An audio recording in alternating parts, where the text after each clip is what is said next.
Olá, muito bom dia para você que assiste o canal do Boi. Já estamos começando para você uma ótima manhã, agora são 7 horas e 20 minutos pelo horário de Brasília. Bom dia, produtor rural, bom dia, pecuarista, bom dia, Helene Valdez. Bom dia, Antônio Gustavo. E hoje, começando um novo mês, primeiro dia do mês de novembro de 2017. Falta pouco para acabar esse ano de 2018, hein? 2017, quase 2018. E por aqui começa agora o Bom Dia, Produtor, com tudo o que você precisa saber sobre agricultura, sobre pecuária. E veja só o que te espera nessa edição. Oferta equilibrada da demanda permite sustentação das cotações da arroba do boi gordo. Entre os assuntos da pecuária de corte, vamos até o Rio Grande do Sul, onde está um momento de temporada de parição. Aprenda como melhorar a qualidade do leite e, consequentemente, aumentar o rendimento. E hoje vamos voltar a falar sobre laminite, uma doença que preocupa bastante os produtores. A gente vai saber tudo sobre o assunto e também sobre o novo refis. Muitos assuntos interessantes a partir de agora no Bom Dia Produtor, que já está no ar.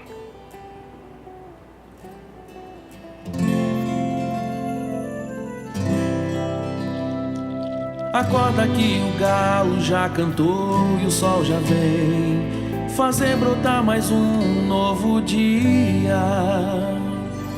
Lenha no fogão, café pra esquentar e a bicharada no quintal. Horta pra molhar, tira leite no curral, arreia o cavalo, tem gado pra campear.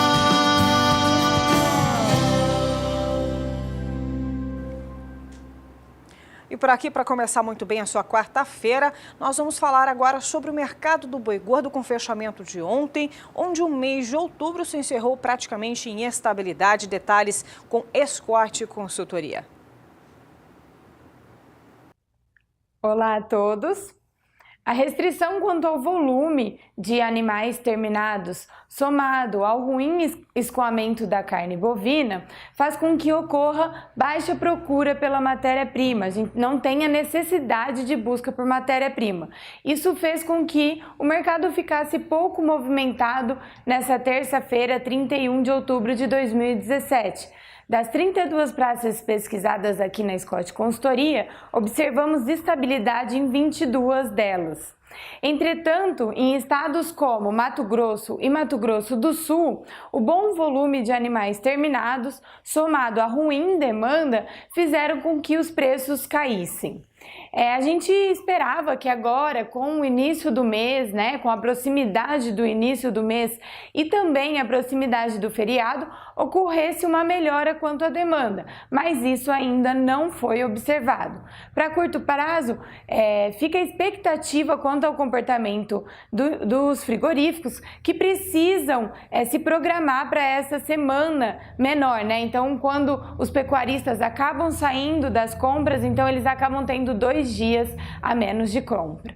Bom, por hoje é só. Eu sou Isabela Camargo, zootecnista e consultora de mercado da Escorte Consultoria. Um abraço a todos e até a próxima. Simpósio realizado em Londrina, no Paraná, o mestre em marketing, José Luiz Tejon, deu dicas importantes como aumentar o desempenho produtivo das fazendas. Acompanhe mais detalhes na reportagem de Rosa Cabral. Não é um ator no palco, mas é o palco servindo de cenário para um especialista falar do marketing no agronegócio brasileiro. Em cena é o professor Dr. José Luiz Tejon, da Escola Superior de Propaganda e Marketing do Estado de São Paulo. E para melhorar na prática o desempenho reprodutivo e produtivo das fazendas, a receita é não parar no tempo, diz o professor. E se estacionar na agropecuária, acabou, não tem como você parar com o conhecimento que você adquiriu. O que você está fazendo hoje, por exemplo, é aquilo que foi desenvolvido há 10 anos atrás, 15 anos atrás. Para ir ao futuro, para os próximos 10, 15 anos, você tem já que estar realizando hoje aquilo que já é o futuro. Como estamos falando de ciência e tecnologia desenvolvida, de corporações que estão no estado da arte disso, significa desenvolver produtores rurais para o acompanhamento do estado da arte, da ciência, da tecnologia e da gestão complexa, né, de coisas cada vez mais profundas, mais detalhadas, nanotecnologias, sensores, coisas que nós não tínhamos antes. Então é um desafio muito bonito, porque significa transformar e ajudar pessoas a progredirem em velocidade, em altíssima velocidade, porque o mundo não dá mais tempo para perder tempo. Quem também pisou no palco do Teatro Marista, fundado em 1998, foi Tiago de Carvalho, pesquisador da CPEA. A economia brasileira e o agronegócio, tema da sua palestra, deixou a mensagem que o país está vivendo um momento de transição e o setor produtivo está contribuindo para o PIB brasileiro ser positivo. É um cenário que vai exigir um pouco de cautela do produtor? Sim, mas nada de cruzar os braços. O recado que eu quis passar para todo mundo é que haja essa cautela no sentido de avaliar projetos, de acompanhar a economia, acompanhar os indicadores, mas que não deixe de investir.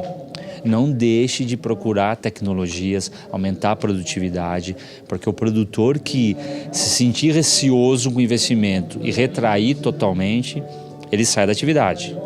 Ele perde o bonde da história, porque por mais que haja menos investimentos, você encontra ainda pessoas buscando tecnologias, buscando oportunidades para crescer. O encontro, que acontece a cada 2 anos e que teve início lá em 2004, teve mais de 800 profissionais da pecuária inscritos. Na lista de parceiros, a multinacional MSD Saúde Animal. A proposta do evento, que quando foi idealizado, em conjunto com a USP, a UEL, né, o professor Pietro, o professor Marcelo Seneda, a MSD e a Geraembro como organizadora, foi de difundir o conhecimento gerado dentro das universidades, os experimentos, os estudos relativos à reprodução, a programas de disseminação artificial em tempo fixo, a difusão para técnicos que vão aplicar e implementar isso nas propriedades rurais do Brasil. Sempre com o objetivo de trazer conhecimento aplicado à realidade do rebanho brasileiro. Pelo menos 16 temas ligados ao setor entraram em cena em 2 dias de evento. O fechamento foi com um dos coordenadores do simpósio, o professor Pietro Baruzelli, da USP. Ele falou do mapeamento da situação atual, desafios e perspectivas da reprodução programada em bovinos de corte e de leite.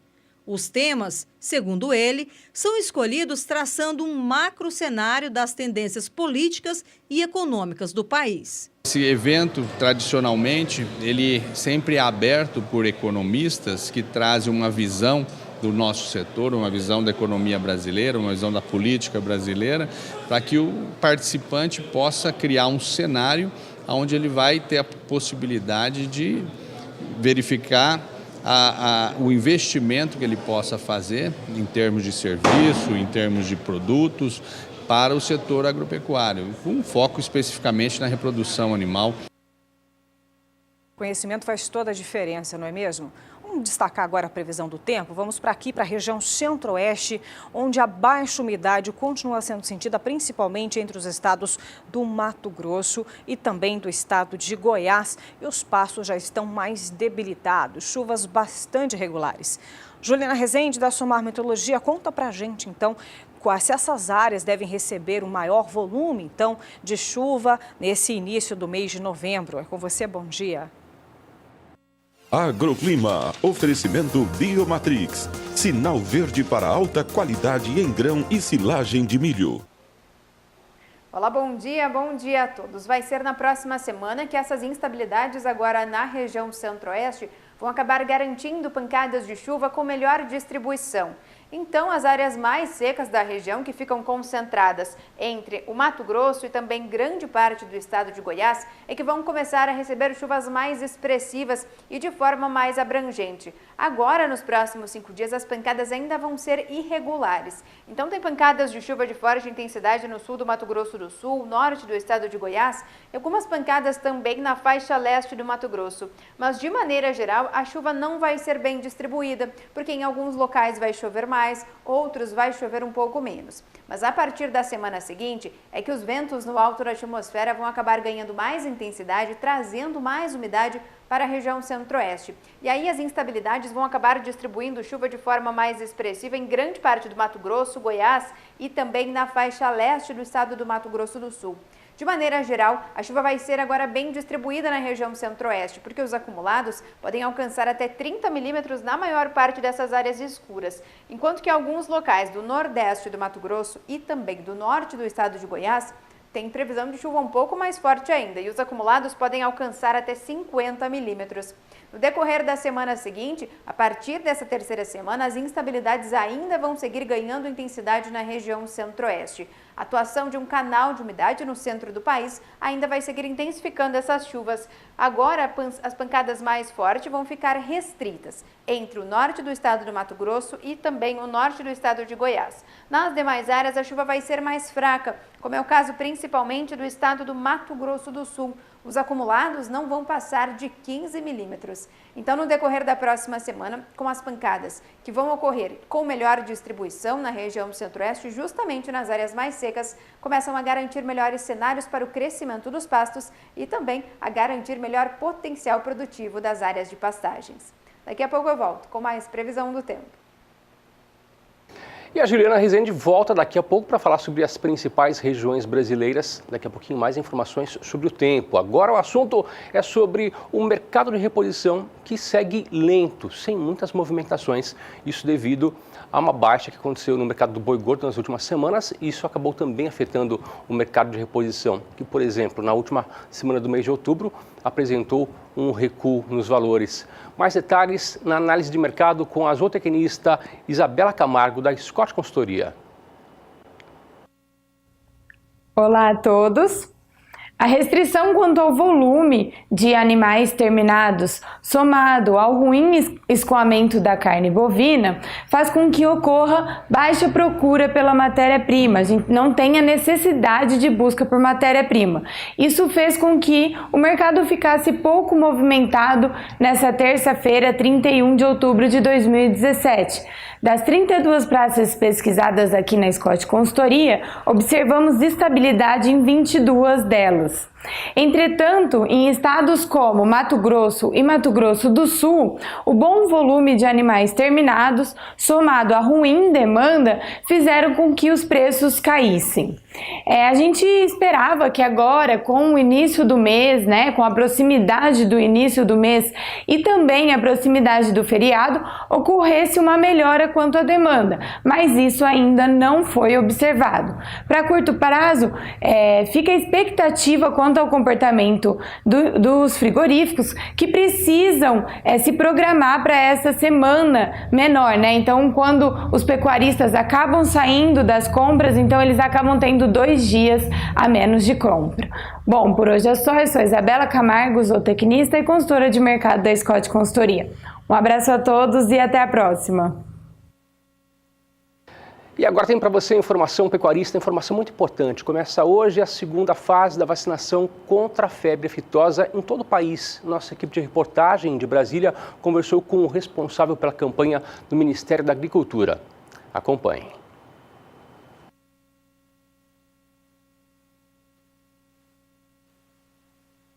Estados do Acre, Amapá, Amazonas, Espírito Santo, Paraná, Roraima e São Paulo devem vacinar o rebanho independente da idade. Na primeira etapa da vacinação neste ano, foram vacinadas 192 milhões de cabeças de gado. Para esta segunda fase da vacinação, o Ministério da Agricultura espera obter um índice pelo menos igual ao da primeira fase. A ideia é acabar com a vacinação obrigatória no Brasil nos próximos 10 anos. Santa Catarina já está livre, não faz mais vacinação, não tem necessidade. Já é reconhecido internacionalmente, não tem necessidade, não pode vacinar.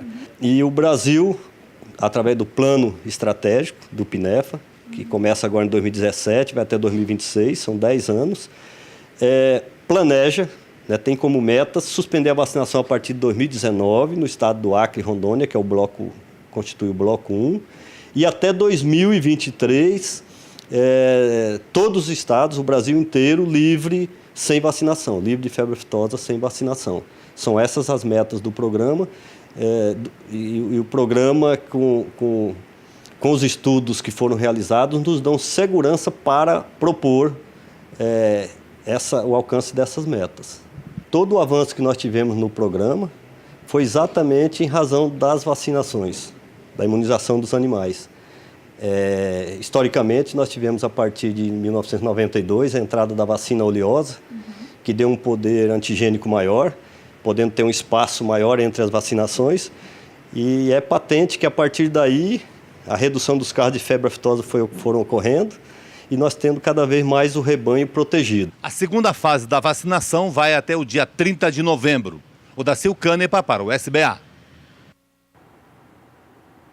Atenção agora, Rio Grande do Sul. Bom dia, produtor. Destaca a pecuária de corte gaúcha. Números e valores atualizados pela Emater do Rio Grande do Sul. Por lá está em pleno andamento a temporada de parição, acompanhada pelos pecuaristas para evitar problemas de partos, verificar e tratar o umbigo. Também em andamento a fase de cobertura, com a brotação e o bom crescimento. As áreas de campo nativo estão melhorando gradativamente o teor de proteína e o valor nutricional. As pastagens cultivadas estão com altos índices de rebrote e ótima qualidade. O excesso de umidade das últimas semanas encharcou o solo e poderá causar perda de área foliar e diminuição de oferta de forragens. Os produtores estão realizando a mineralização dos rebanhos. No geral, os bovinos recuperaram as condições corporais. Na região da Serra, algumas áreas de integração lavoura-pecuária estão sendo preparadas para o plantio de batatas, milho e brócolis, reduzindo a área pastoril. Cuidado também, viu, pecuarista, neste momento com a verminose. Seguem os tratos culturais. Vamos então de valores atualizados pela Emater Gaúcha na região de Caxias do Sul. É isso que a gente acompanha nesta manhã de quarta-feira aqui pelo Bom Dia Produtor.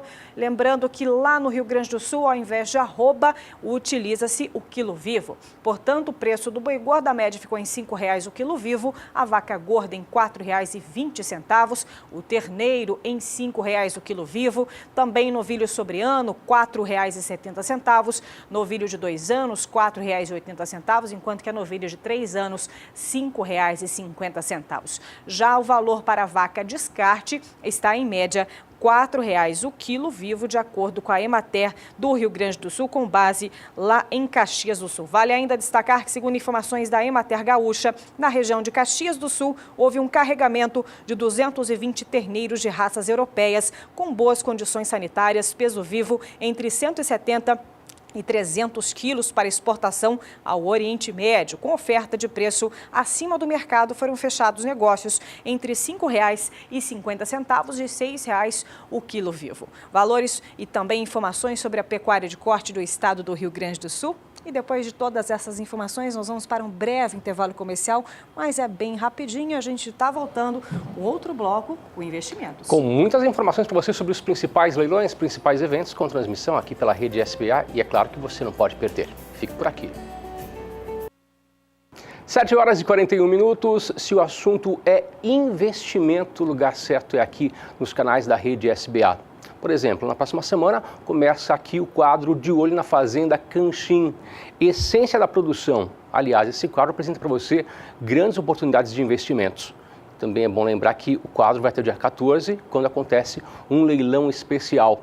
Mais detalhes na reportagem de Daniel de Paula.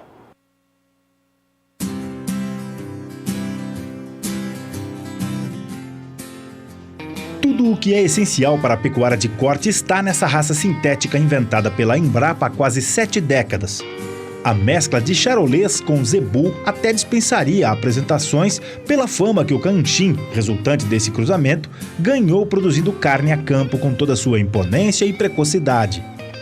Mas aqui cabe um reforço no convite para acompanhar a venda de 150 reprodutores do leilão virtual Canchim, Essência da Produção, que começa dia 8 de novembro, com venda a preço fixo pelo SBA e termina no dia 14, com um leilão que o canal do Boi mostra a partir de 8h30 da noite. Os criatórios Ilma Agropecuária de São Paulo, Itamaraty, de Mato Grosso do Sul, São Joaquim, do sul de Minas, e Canchim da São Tomé, de Goiás, se juntaram para ofertar o melhor da safra de touros jovens, com média de 2 anos, carcaças de uma conformação e preenchimento de alto padrão, e todos frutos de genética que se consolida nos 4 promotores graças a uma base de matrizes como a que a São Tomé ostenta, com mães que parem mais cedo e podem desmamar bezerrada com média de 328 quilos a pasto. São as formas que se validam com a qualificação dos filhos em programas como o GenePlus da Embrapa e o PECAD, Prova Canchim de Avaliação de Desempenho, que todo mundo usa para nortear sua seleção. Tudo muito bonito, tudo muito prático, muito funcional. Cada criatório tem o seu cenário, tem o seu manejo e as suas escolhas, mas em comum a responsabilidade de buscar a essência de produção de cada um de seus animais, todo o rigor de fazer uma pré-seleção, levar os melhores para uma prova de desempenho e ali sim escolher o que é de melhor para levar a leilão. Isso se chama respeito ao mercado, garantia de resultado. Isso é uma questão importantíssima, o Canchim leva muito a sério isso e esses criadores em particular levam isso mais a sério ainda. E isso garante a oferta, a qualidade desses animais que são ofertados em função da qualidade genética que esses rebanhos possuem. A gente tem usado só touro que é bem avaliado na prova. O nosso desempenho melhorou muito, a questão do padrão do gado melhorou muito, o desenvolvimento dos bezerros é outro nível de gado que depois que nós estamos usando os touros já provados pela prova, que são bem selecionados na prova. Aí depois disso, até o nosso desempenho na prova está sendo bem diferente do que antes, que a gente não usava, que não fazia essa seleção. Nem todos os touros do leilão passaram pelo PECAD, mas o currículo dos melhores classificados formou as gerações que hoje se destacam nas avaliações, tornando esses rebanhos referência nacional. Para você ter uma ideia, essas provas avaliam por ano cerca de 200 animais, de 28 animais que foram classificados elite na prova do ano passado. Essas 4 fazendas, esses 4 criatórios produziram 20 desses 28 elites. Portanto, essas 4 fazendas juntas produzem 70% do que se tem de melhor em termos de genética na raça, avaliada pelo programa GenePlus Embrapa. Isso certamente respalda o programa de melhoramento que essas fazendas têm feito, têm produzido, e isso respalda, sem dúvida nenhuma, a qualidade genética dos animais que essas fazendas oferecem. Também explica a fidelização de um mercado sempre em busca de segurança. O mercado é inteligente, como a gente costuma dizer, o mercado tem uma inteligência que sabe valorizar o que realmente produz, o que realmente dá resultado. Essa a função da raça Canchim, essa a função desses criatórios. Produzirem animais que consigam trazer um maior retorno para o pecuarista, para o cruzador, quando ele usa esses touros. Hoje nós vendemos touro só que foi avaliado, não vendemos nada sem registro. Todos os touros que nós vendemos aqui passou por 2 avaliações dos técnicos. Aí tem os touros que vêm da PECAD ainda, que assim, tem um diferencial, a gente vende eles separado, que já tem a prova, que tem os resultados individuais deles. E tem dado muito certo, o pessoal tem procurado muito os animais que são destaque em prova. E volta para comprar. E volta sempre a comprar. Todo ano já está repetindo os clientes que não conheciam a raça, que hoje já tem resultado, estão todos voltando. Ainda mais numa modalidade que oferece a comodidade de investir com preço fixo, sem disputa e com a credibilidade e abrangência da televisão em nível nacional. A comodidade porque o comprador ele tem toda a liberdade de escolha, ele tem todas as informações disponíveis, ele pode pensar com calma, ele pode fazer uma compra consciente, como deve ser feita. A aquisição de genética é um ponto importantíssimo dentro da produção de gado de corte, a gente sabe disso.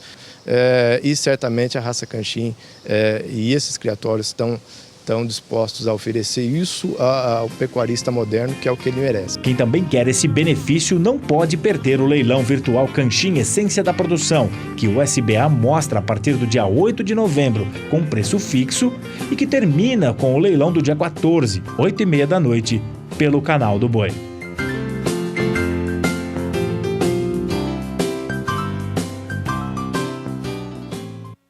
E se oportunidade aqui, tome nota, viu? No próximo dia 9 de novembro, você tem a oportunidade também de adquirir mais um lote da massa falida, mais um leilão da massa falida Reunidas Boi Gordo. As últimas áreas agricultáveis localizadas, sabe aonde? Em Comodoro, sudoeste do estado do Mato Grosso, uma área que é considerada a joia da coroa. Tem algumas, inclusive alguns lotes com um deságio de até 90%. É isso mesmo, 90%. Detalhe a gente vai ver agora nessa reportagem de Valdir Pacheco.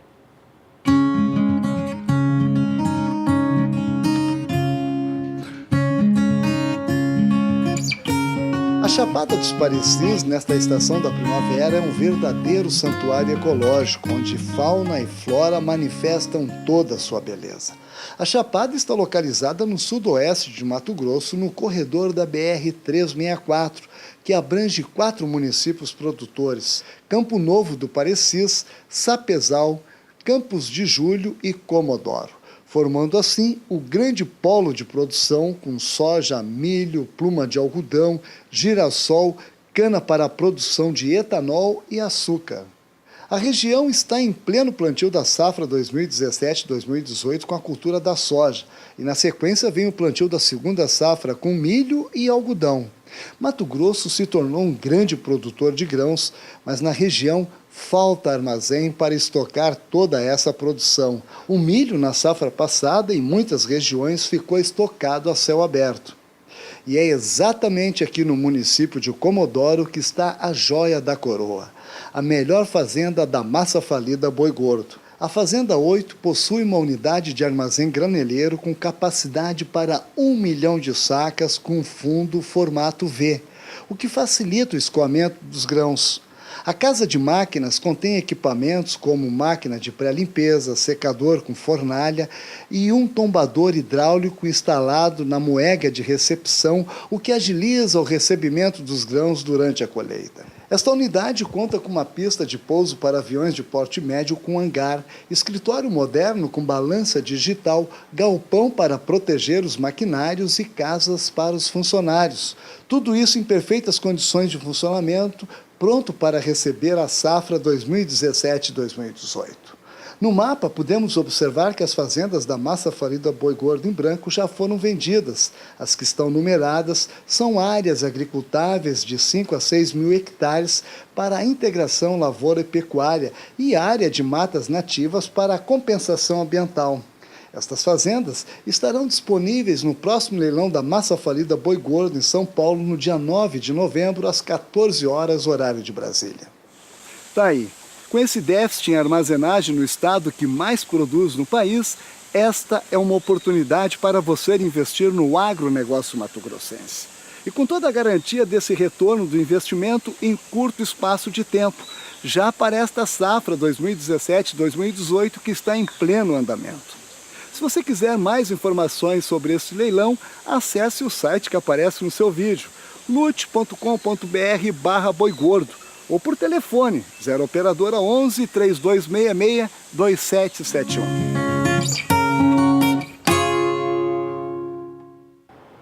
E hoje, quarta-feira, tem leilão aqui pela Rede SBA. Confira os destaques na agenda do SBA com Juliana Casanato.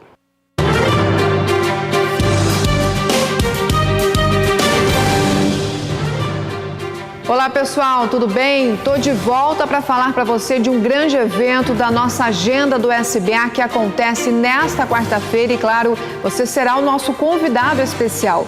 Nós teremos o 16º leilão virtual Brangos MS à disposição do mercado, colocando somente fêmeas, portanto, nesse dia. Anote na sua agenda, o evento acontece a partir das 8h30 com transmissão pelo canal do Boi, acontecendo aqui direto de Campo Grande, Mato Grosso do Sul. Serão 60 matrizes prenhes ou paridas, além de 20 novilhas também servidas e, por último, 15 novilhas PS. Tudo isso estará à sua inteira disposição, portanto, nesta quarta-feira você não pode perder. Outras informações sobre este evento e outros eventos também é só acessar na internet nosso portal, é o sba1.com. E eu fico por aqui, mas volto a qualquer momento dentro da nossa programação, trazendo mais informações da nossa agenda para você. Até já!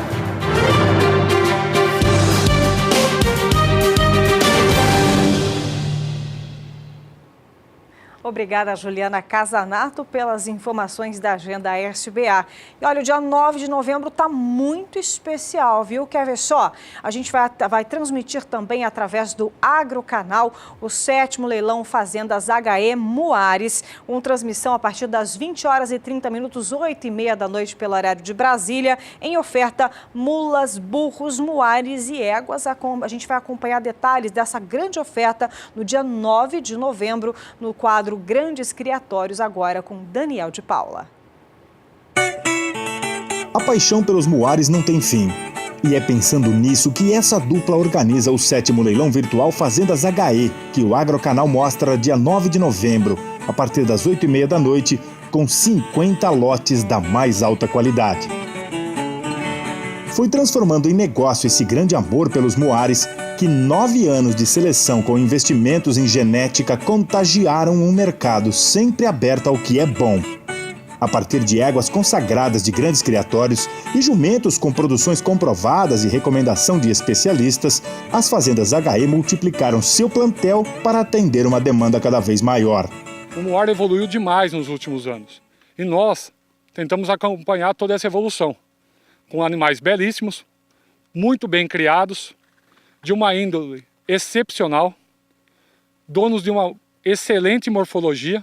São os animais diferenciados, né? Então a gente procura ver cabeça, orelha, aquelas orelhas bem implantadas, tesourada, né? Animal de cabeça seca. Você vê um animal já com uma postura bonita, você fala, nossa, que animal diferente, né? Que animal lindo. Isso que chama muita atenção e é o que a gente procura fazer hoje. Então quando a gente sai, reúne o pessoal nosso, vamos para uma cavalgada, a gente fica muito satisfeito. A procura é grande, o pessoal chega e quer conversar, quer comprar um animal.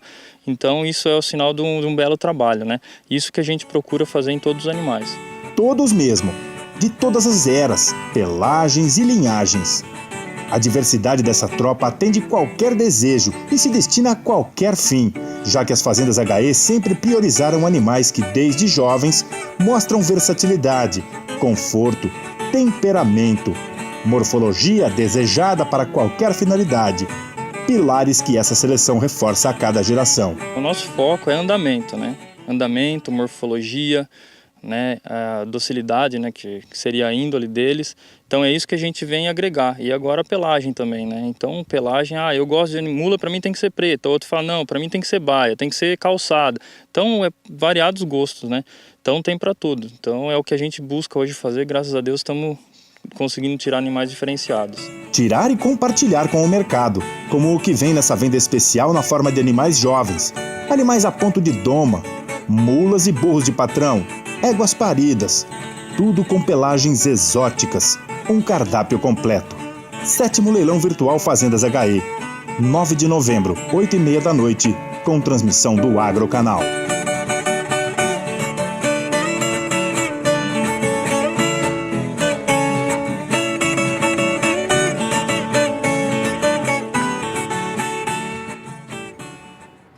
Não te disse, dia 9 de novembro realmente está um dia muito especial. Você vai acompanhar então pelas lentes do Agrocanal esse 7º leilão Fazendas HE Muares e também temos o leilão da massa falida Boi Gordo com as últimas áreas agricultáveis do município de Comodoro, lá no estado mato-grossense, considerado a joia da coroa. Mas por aqui é hora de um intervalo comercial, mas a gente vai rapidinho e na volta tem um bloco dedicado à pecuária leiteira. Saiba como ter a melhor qualidade do seu leite. Daqui a pouquinho, em 2 minutinhos, a gente está de volta. Para você que está aqui sintonizado no Bom Dia Produtor, seja muito bem-vindo nessa manhã de quarta-feira. São quase 8 horas pelo horário de Brasília. Muito obrigada pela sua audiência. Vamos falar agora sobre pecuária leiteira, mas antes, para pontuar também os seus próximos dias, tem previsão do tempo. Região Sudeste agora em destaque e vale também mencionar que as instabilidades têm sido mais abrangentes no Sudoeste por conta do transporte da umidade vindo da Amazônia para o centro do país. Isso tem gerado até mesmo chuvas de granizo muito rapidamente em alguns pontos, mas a boa notícia é que começou a chover em alguns municípios produtores de café. A gente vai, ao longo dos próximos dias, também trazer essas informações para os produtores que trabalham com essa atividade. Mas então, Juliana Rezende, da Somar Metrologia, diz pra gente, região Sudeste, deve vir mais chuva, então é com você. Isso mesmo, nas próximas semanas, as instabilidades no Sudeste vão seguir de forma mais frequentes. Isso vai ocorrer tanto por conta dos ventos no alto da atmosfera, que vão seguir aumentando essas instabilidades no centro do país, associado também à passagem de uma frente fria de forma costeira pela região Sudeste. E com isso, os índices de umidade do solo ainda seguem elevados em grande parte do estado paulista, sul de Minas Gerais e também no Rio de Janeiro. Nos próximos dias, vai ter previsão de chuva abrangente na região. Os episódios de chuva mais forte vão ficar restritos ao norte de Minas Gerais. Mas no interior paulista também tem previsão de chuva significativa, em torno de 30 milímetros. A partir da próxima semana, essa chuva agora no norte de Minas Gerais ainda vai seguir com forte intensidade. E aí vai ganhar cada vez mais força, porque tem previsão de acumulados de até 70 milímetros. Agora, no decorrer deste segundo período, as instabilidades vão acabar provocando chuva bem distribuída em grande parte da região Sudeste, porque os acumulados tendem a alcançar até 30 milímetros na maior parte da região. No decorrer do terceiro período, chuva persistente na região Sudeste. Agora os maiores acumulados de chuva ainda seguem restritos na metade norte mineira e podem alcançar até 50 milímetros. Nas demais áreas, previsão de chuva abrangente. Só que no interior paulista, as pancadas devem ser de fraca intensidade. Então, no decorrer das próximas semanas, os pastos das áreas mais secas do Sudeste, que é o norte de Minas Gerais, voltam a ser muito beneficiados, porque as instabilidades, além de se concentrarem nessas áreas mais secas do Sudeste, ainda vão ocorrer com forte intensidade e com alto volume de água. Isso volta a trazer melhores cenários para o desenvolvimento desses pastos que vêm enfrentando dificuldades devido ao déficit hídrico no solo. Daqui a pouco eu volto com mais previsão do tempo.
E agora o assunto é pecuária leiteira. Que produtor que não gostaria de aumentar o preço do leite pago?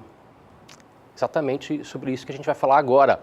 E existem algumas opções para que isso aconteça, sendo que uma delas pode ser melhorar a qualidade do leite. Já existe um número considerado de indústrias que adotam um programa de remuneração por qualidade, e isso possibilita que o produtor ganhe mais pelo leite produzido.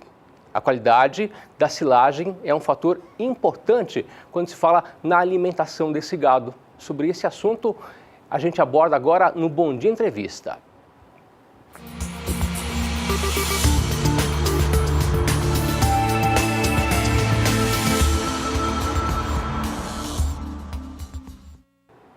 Se você se interessou pelo assunto, então, olha só, vamos falar sobre formas de melhorar o preço do leite. E esse é o assunto de agora que eu falo com o zootecnista Amarildo Pedro da Silva, especialista em produção sustentável de ruminantes e proprietário da Coneagro, empresa voltada para a produção de volumosos e silagens de qualidade para a produção animal. Amarildo, muito bom dia para você, é um prazer ter você junto com a gente aqui no Bom Dia Produtor. Bom dia a todos. É um prazer estar aqui conversando sobre a parte de alimentação. Amarildo, é importante falar que é indiscutível que a silagem de milho é fonte de nutriente para a alimentação do animal e também para a produção de leite. Qual que é a relação da qualidade da silagem com o preço do leite? Faz um comparativo para a gente. Isso daí está intimamente ligado, porque os fatores que influenciam na qualidade da silagem é que vão produzir esse leite depois. E isso daí, se você tem, desde a escolha de um bom híbrido, de uma boa conservação, de uma boa quantidade de nutrientes dentro da silagem, é o que vai diminuir o seu custo e que vai aumentar o seu ganho por litro de leite. Estamos passando por um momento bem crítico, bem sério com relação à produção de leite. A cada mês, os produtores de leite veem o preço do leite cair mais. E aí eles ficam pensando em formas de aumentar o valor pago pelo leite. E tem como aumentar o valor pago pelo leite, Amarildo? Infelizmente, aumentar o valor pago pelo leite não está na mão do produtor, sim de algumas políticas administrativas, Mas ele pode aumentar a qualidade do leite. Pode melhorar a qualidade do leite. E fazer com que as indústrias paguem mais por isso. Exatamente. Algumas indústrias já estão pagando mais pela qualidade do leite, basta o produtor identificar quais são essas indústrias para ele poder vender o seu produto final. Vamos falar mais sobre silagem, fala-se também muito sobre a importância da qualidade desse volumoso e o impacto que isso pode dar no negócio, seja no custo e também no desempenho animal. Existe algum cálculo para chegar a um volume ideal de silagem de milho para aumentar a produção de leite?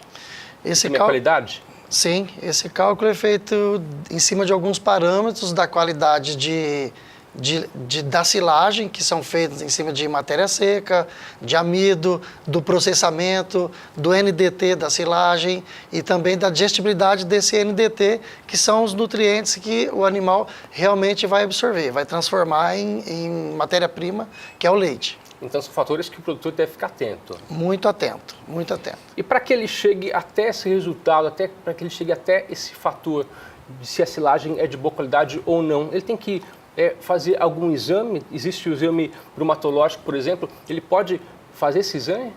Exatamente.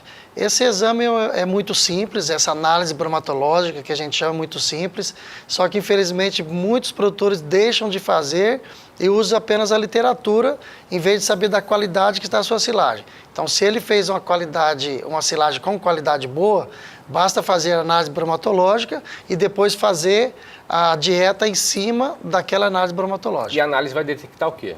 A análise vai detectar a qualidade que realmente está na sua silagem em cima de matéria seca, de amido, de proteína, de energia. E isso daí é muito importante para que ocorra realmente você saber a análise da sua silagem como ela está. Vamos imaginar que o produtor rural que está nos assistindo em casa, ele tem como fundamento melhorar nesse momento a qualidade do leite e aumentar a produção. Então, o primeiro passo para que isso possa acontecer é melhorar a silagem, uma silagem de boa qualidade. O segundo passo seria fazer esse exame? Análise bromatológica. O primeiro passo é a escolha de um bom híbrido de silagem, o manejo da silagem, o corte, o ponto de corte da silagem, o tamanho de partícula, o ponto de corte da silagem e também compactação, fechamento do silo, usando uma boa lona de qualidade, usando produtos para fermentação, como inoculantes antifúngicos dentro da silagem e também o processamento do grão. É muito importante. Deixa eu te perguntar, existe muita dificuldade para o produtor chegar a fazer todo esse processo? Porque muitas vezes o produtor fala assim, nossa, mas é muito difícil. Ele tem que contratar algum técnico do assunto ou não necessariamente? Para a silagem hoje, isso daí está muito fácil o acesso à informação e o produtor tem muita assistência técnica já até gratuita, por órgãos do governo, por empresas particulares. Mas isso daí na propriedade, ele tem que avaliar a quantidade de área que ele vai fazer, o maquinário que ele tem, a quantidade de animais que ele tem para fornecer e para poder ver o tempo que ele vai gastar fazendo essa silagem, para essa silagem estar de boa qualidade.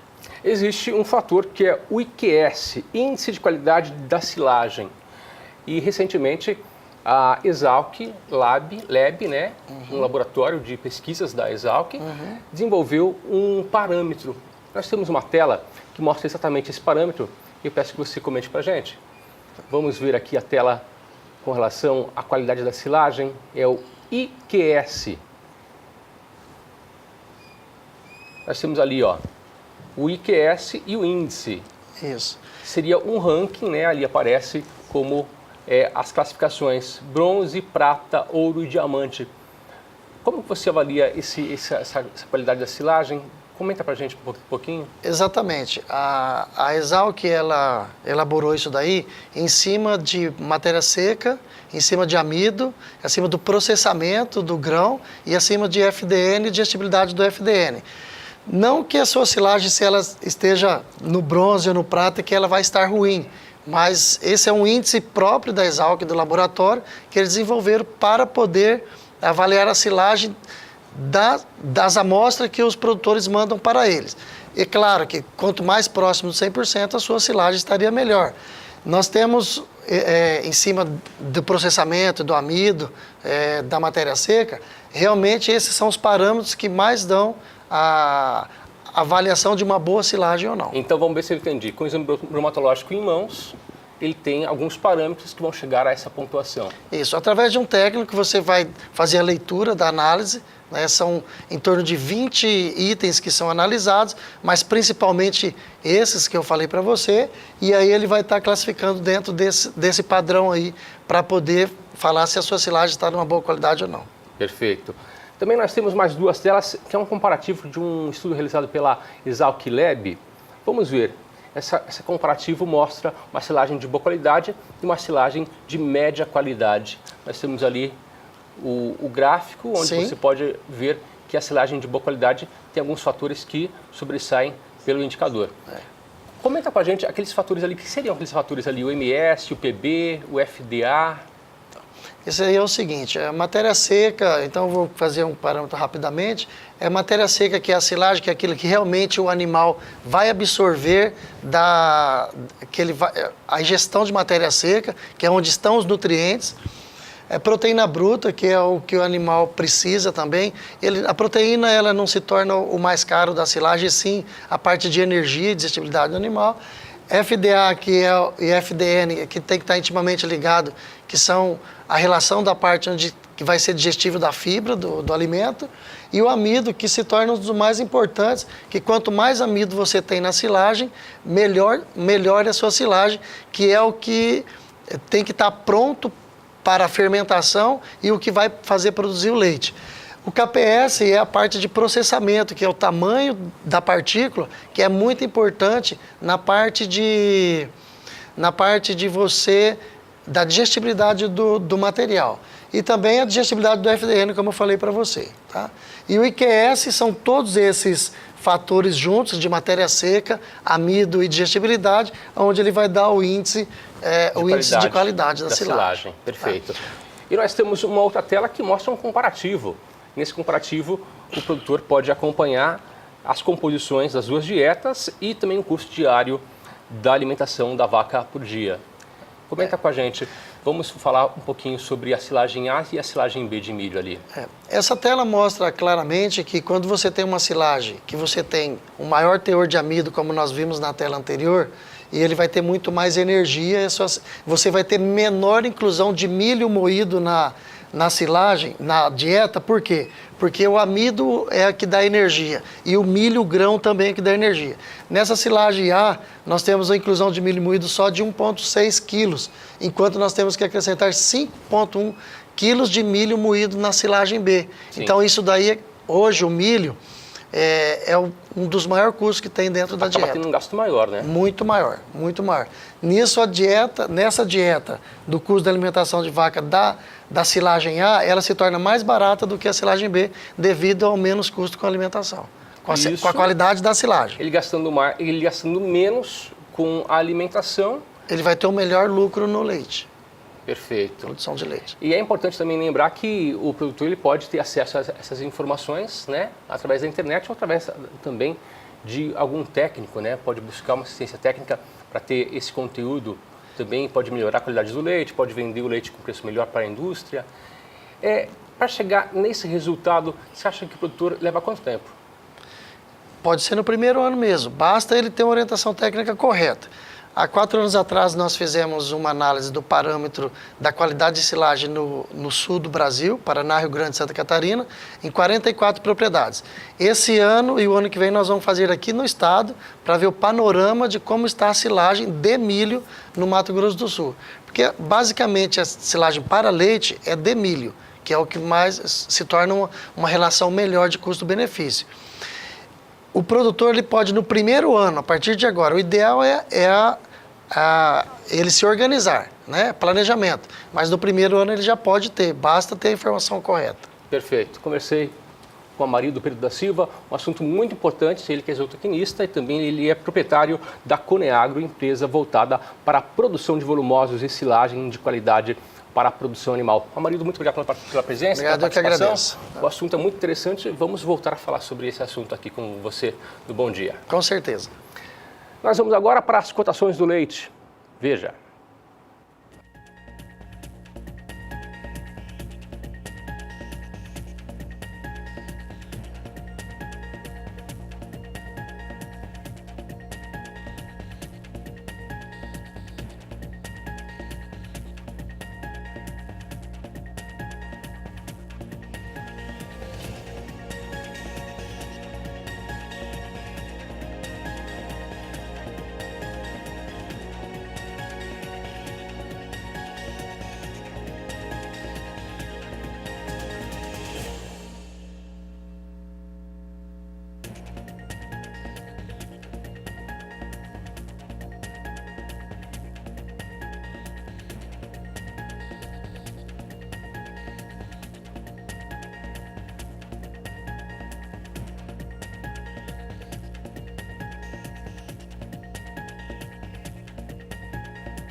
Bom Dia Produtor, você tem um quadro onde você participa com a gente, você interage com perguntas, com questionamentos.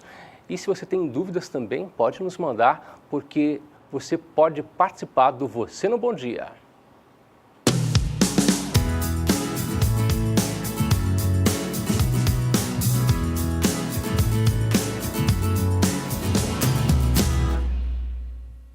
E dessa vez a participação é do telespectador Bom dia, Natalino Martins de Oliveira, das Dores do Indaiá, em Minas Gerais. Ele é produtor de leite e ele tem uma dúvida com relação ao manejo das vacas em lactação. Vamos ver a dúvida do nosso telespectador, o Natalino Martins de Oliveira. Natalino, fala com a gente, bom dia. Bom dia, Antônio Gustavo. Tudo beleza? Não, porque a vaca dá mais ou menos 20 litros de leite. Só tem que eu soltei o bezerro junto com ela. E sobra, o peito fica cheio. Vem dar algum problema depois ou como que eu faço depois? O bezerro não dá conta de mamar o leite todo. E eu queria saber assim, se estraga a vaca ou não, por ficar andando assim para lá e para cá, os peitos não tão vazios. Realmente, o Amarildo, produtor de leite, ele tem uma dúvida com relação a uma vaca que está em lactação, só que o bezerro consegue consumir apenas 20 litros por dia. Logicamente que a vaca tem mais leite produzindo e a dúvida dele é com relação a esse manejo. E nós vamos responder para você, viu, Natalino? Quem vai responder, na verdade, é a produtora de leite e também médica veterinária Aurora Real. Aurora, muito bom dia. Em resposta ao Natalino, de Minas Gerais, agradecendo pela participação e a preocupação em tirar dúvidas. Um animal de leite que é realmente produtivo, como esse da sua pergunta de 20 litros, é necessário a ordenha, porque se soltar com o bezerro, vai dar mastite no animal e o bezerro vai ficar com diarreia, porque é muito leite, ele não vai dar conta de tomar.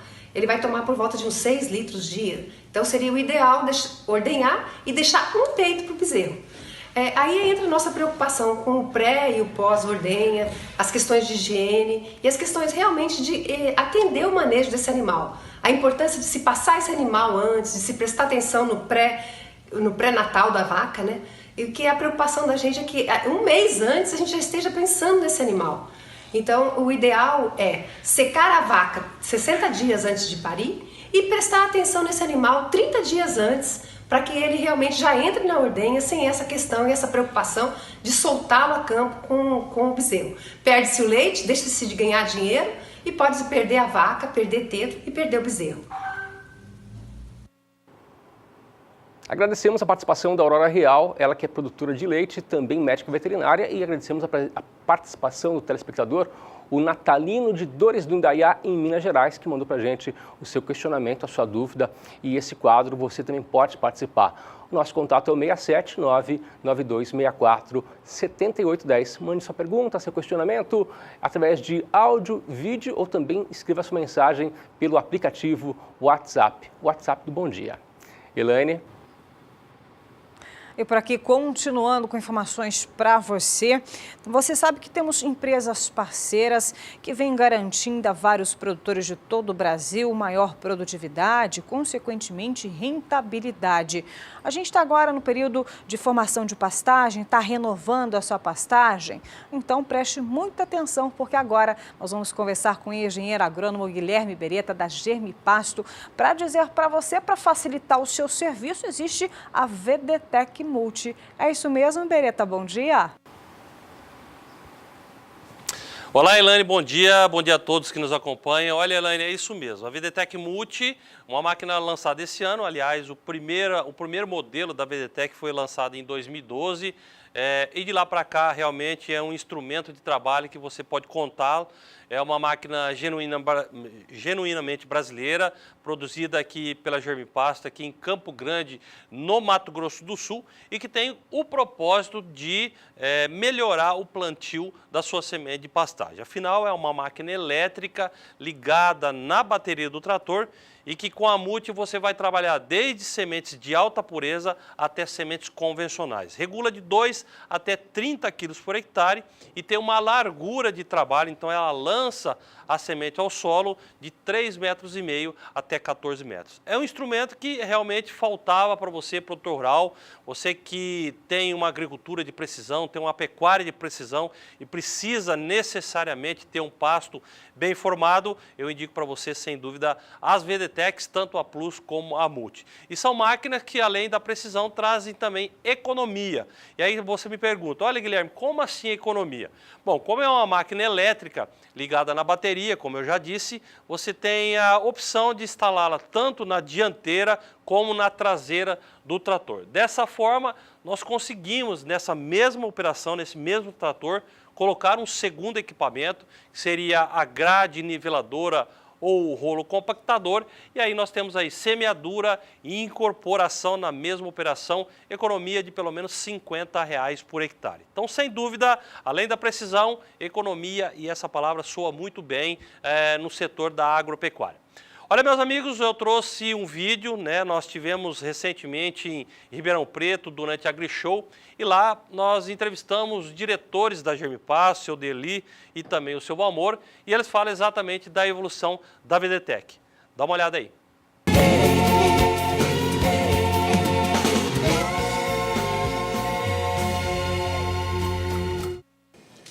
Outra novidade também, a VDTEC, a Multi.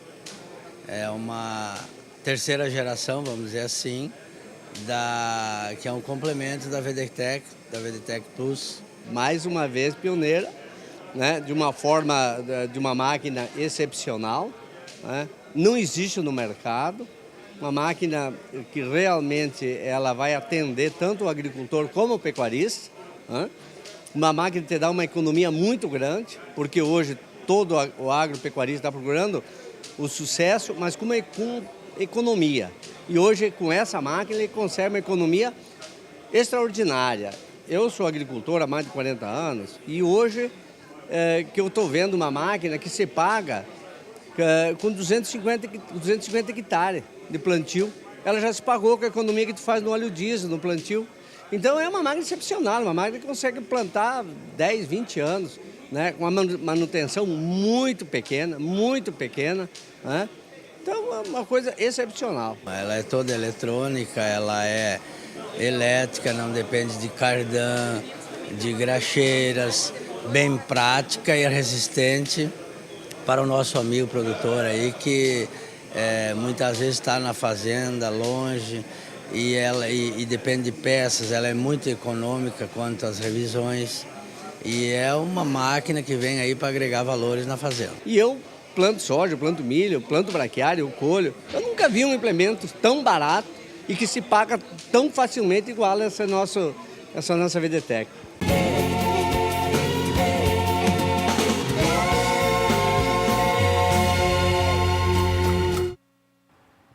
Olha, meu amigo, e as tecnologias VDTEC, tanto a Plus como a Multi, são as máquinas que a Germipasto comercializa, tudo isso à sua inteira disposição. Basta pegar o telefone e entrar em contato com a central de vendas da Germipasto. Operadora 67 3389 6700 e aí na sua tela também um segundo número 0800 647 0050. Se você quiser mais informações, além do site que aparece na sua tela, que é o germipasto.com.br, nós temos o site próprio da VDTEC, que é o www.vdtec.com.br.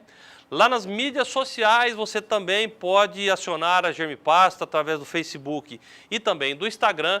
E no YouTube, né, o canal de vídeos da internet.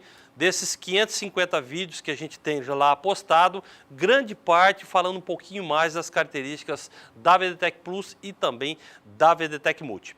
Bom, Elaine, por hoje é isso. Um grande abraço. Amanhã é quinta-feira, amanhã é feriado, né? Na sexta-feira estou de volta para falar, como sempre, tecnologia Germipasto. É com você. Muito obrigada, viu, Beretta, pelas informações. Então, a gente retorna daqui com mais destaques para a Germipasto. E aqui é hora de intervalo comercial, mas a gente vai falar de laminite na volta. E também sobre o leilão Brangos MS. Daqui a pouquinho teremos mais informações. Fique com a gente. 8h28 pelo horário de Brasília. Bom dia, produtor, de volta na sua manhã de quarta-feira. E eu tenho para você um importante recado. Até hoje você pode adquirir o melhor da raça Brangos. É porque acontece Vitrine Brangos MS. Nós vamos agora até Araçatuba, onde está João Campo, que traz para a gente mais informações sobre esse importante evento. João, muito bom dia para você. Conta para a gente mais detalhes. Bom dia, Antônio. Bom dia a todos que acompanham o seu programa, todos que acompanham Bom Dia Produtor. Olha, hoje é a edição das fêmeas, melhor falando, é o dia das fêmeas da 16ª edição, agora sim, do Leilão Brangos MS. Nós temos uma oferta qualificadíssima hoje de matrizes, são quase 100 matrizes que nós apresentaremos ao mercado, disponibilizaremos na batida do martelo, mas até às 6 da tarde nós temos alguns lotes que vocês podem confirmar a preço fixo. Campo Grande, pode colocar para mim, por favor, o lote de número 2 da bateria das fêmeas, que é um lote que tem um preço acessível de R$200 de parcela. Pode colocar o lote número 2 das fêmeas, por favor, que eu quero apresentar uma fêmea Comprem Expositiva que a gente oferta agora. Eu quero só lembrar, Antônio, enquanto o pessoal coloca os caracteres, que nós ofertaremos e trabalharemos a partir das 20h30 com essa bateria das fêmeas, tá ok? Lote de número 2, meus amigos, é uma filha de Monte Rei, touro provado de produção já. Eu quero lembrar também que ela está Comprem Expositiva, tá certo? Lote de número 2. Deixa eu só pegar meu catálogo aqui, Antônio, para que eu possa apresentar. Enquanto isso, eu vou passando as condições comerciais. São 30 parcelas, 2 e 24, 2 à vista, 2 com 30 dias, 2 com 60 dias e 2 com 24. E o frete é free nos estados de São Paulo, Mato Grosso do Sul, Mato Grosso e Goiás, na malha rodoviária. Lote de número 2 é a U300 BRG São Pedro, uma filha de Monte Rei, e na veia materna ela vai a Branco São Pedro 729. Fêmea geração 2010 que está Comprem Ex do Hombre. Vale lembrar também a comissão da Central Leilões e Vitrine Leilões de 8%. Prenhez positiva do Hombre, tá ok? E lembrando que esses lotes eles estão com preços fixos, é só você pegar, ligar aqui na mesa operadora e confirmar. Lote de número 2, a parcela é de R$200, tá ok? Liga, confirma, paga R$200 que você vai receber inclusive com essas condições facilitadas de frete. Muito bem, senhores. Lote de número 4, Campo Grande. Vamos passar adiante, seguir a apresentação. O lote de número 4 é uma RM na veia materna de MMM 5974 da São Geraldo. Prenhez de RM também. Essa fêmea geração 2009, portanto, ela tem 8 anos, 7 para 8 anos. Está em todo o potencial produtivo ainda, hein? Uma fêmea dessa está no auge da sua vida reprodutiva. Aliás, segundo os estudos provados para a Stability, ela acabou de começar a se pagar. Portanto, uma fêmea de fertilidade que produz um bezerro por ano. Lote de número 4, essa fêmea também. É só você ligar e confirmar agora em R$200 de parcela. Linda carcaçuda de costelas arqueadas, força e estrutura que tem essa fêmea. Muito boa vaca, hein? Muito boa vaca por R$200 de parcela. É o lote de número 4. Pode colocar na sequência agora, eu quero o lote de número 7.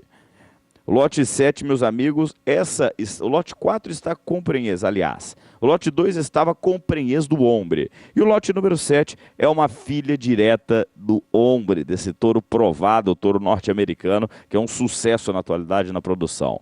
Nascimento, setembro de 2013.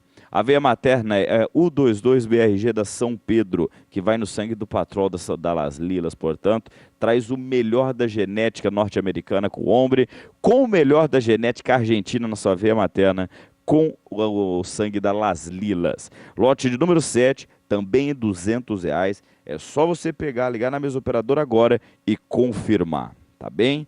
Vamos colocar agora também, nós temos o lote de número 12, Campo Grande. Pode colocar para mim, por favor, lote de número 12. É a MMM 771346 da São Geraldo. Ela que é uma filha, ela que tem um encontro de linhagens. Na veia materna é Las Lilas, na veia paterna, e na veia materna ela é filha da 3081 do Rubaiá, que é sangue do Helmon. Prenhez positivo do Hombre é uma fêmea vermelha. Lembrando que temos poucas fêmeas vermelhas no nosso trabalho e a R$250 você pode confirmar agora. 250, você pega o telefone, liga na mesa operadora e confirma. Essas fêmeas que eu apresentei agora são todos doadoras de embriões, tá ok? Todas elas foram aspiradas pelo Branco São Geraldo e estão prontas, primeiro com fertilidade comprovada, todas com prenhez positiva. Segundo, com produtividade comprovada, porque afinal foram apartadas para serem aspiradas aqui pela equipe do Branco São Geraldo, pelo Dr. Mauro e sua equipe. E agora vão ser disponibilizadas ao mercado. Linda fêmea, carcaça arqueada, olha a habilidade materna, o bonito Uber que apresenta. Fêmea com toda a produtividade à prova para você que quer aproveitar. Este que é o lote de número 12. Pode colocar agora, Campo Grande, por favor, o lote de número 13. É uma filha de Classic com Maximum. Pode colocar para mim, por favor. Ela é geração outubro de 2009.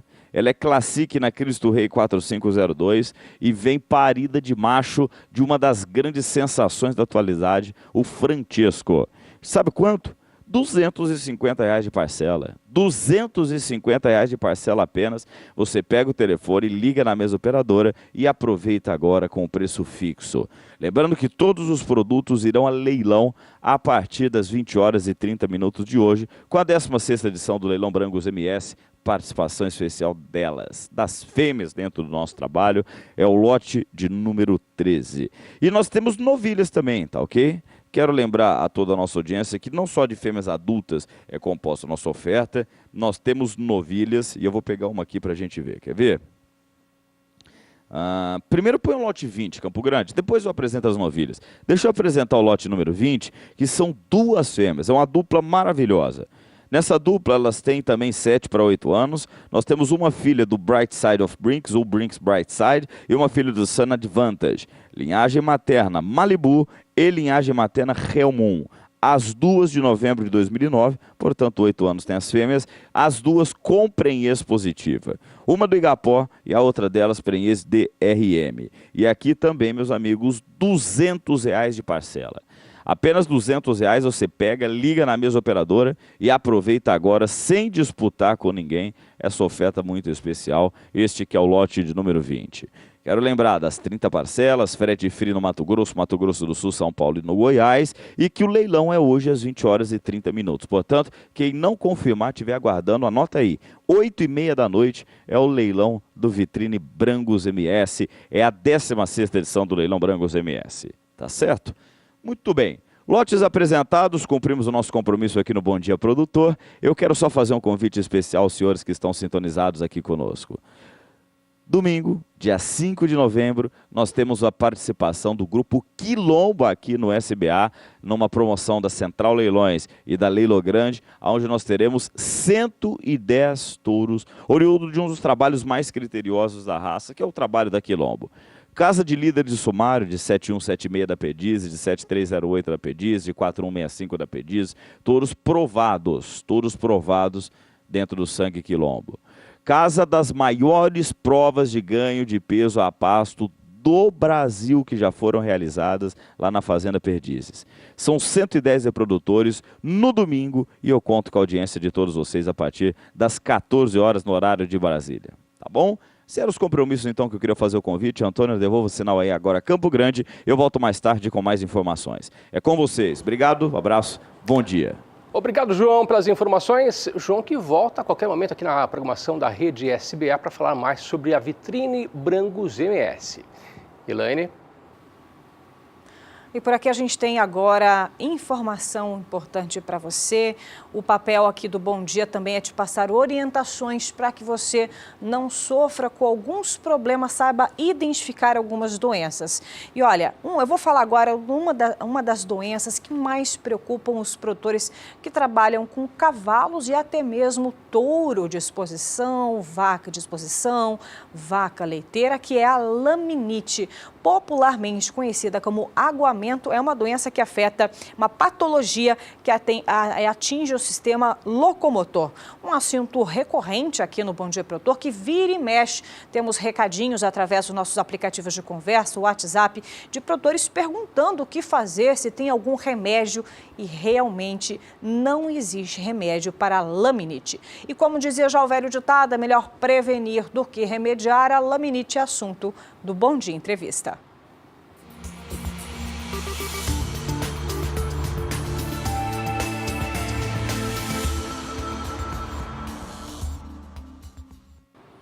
E para falar sobre o assunto, nós estamos recebendo, nós já colaborador aqui do Bom Dia Produtor, professor José Henrique Saraiva Borges, ele que é médico veterinário e também professor do curso de Medicina Veterinária da Uniderp. Bom dia, bem-vindo aqui, professor, novamente ao programa para falar de laminite. Bom dia, Elaine, tudo bom? Tudo jóia. Não é à toa que é a doença mais estudada no mundo e que não existe remédio. É a doença mais estudada, que mais aflige os produtores, os veterinários que trabalham com equino, e ainda não existe um remédio específico para tratar a laminite. A gente tem que ir tratando aos poucos, não existe uma receita de bolo, existem coisas que a gente consegue fazer para prevenir a laminite, mas realmente um remédio específico que trate todos os casos não existe ainda. E o que eu acabei de saber também, que ele não afeta apenas os cavalos, mas inclusive touros e vacas em exposições. Como é isso, professor? Realmente, poucos pecuaristas acreditam que a laminite acomete o bovino, e ele também acomete. A grande diferença é que no cavalo, o osso dentro do casco, ele roda, que a gente fala de rotação da terceira falange. No bovino, normalmente ele afunda, e isso dá a diferença dos sinais clínicos. No equino, o cavalo trava, ele não anda, fica deitado, que é uma reação muito aguda. Já no bovino, essas reações são a longo prazo. Como o osso afundou no casco, ele demora a apresentar os sinais clínicos. Então, seria sola dupla, úlcera de sola, broca no casco, e o produtor fica tratando esse casco e não descobre que a causa de fundo seria a laminite. E a laminite está associada à alta ingestão de grãos, de carboidratos, de alta fermentação.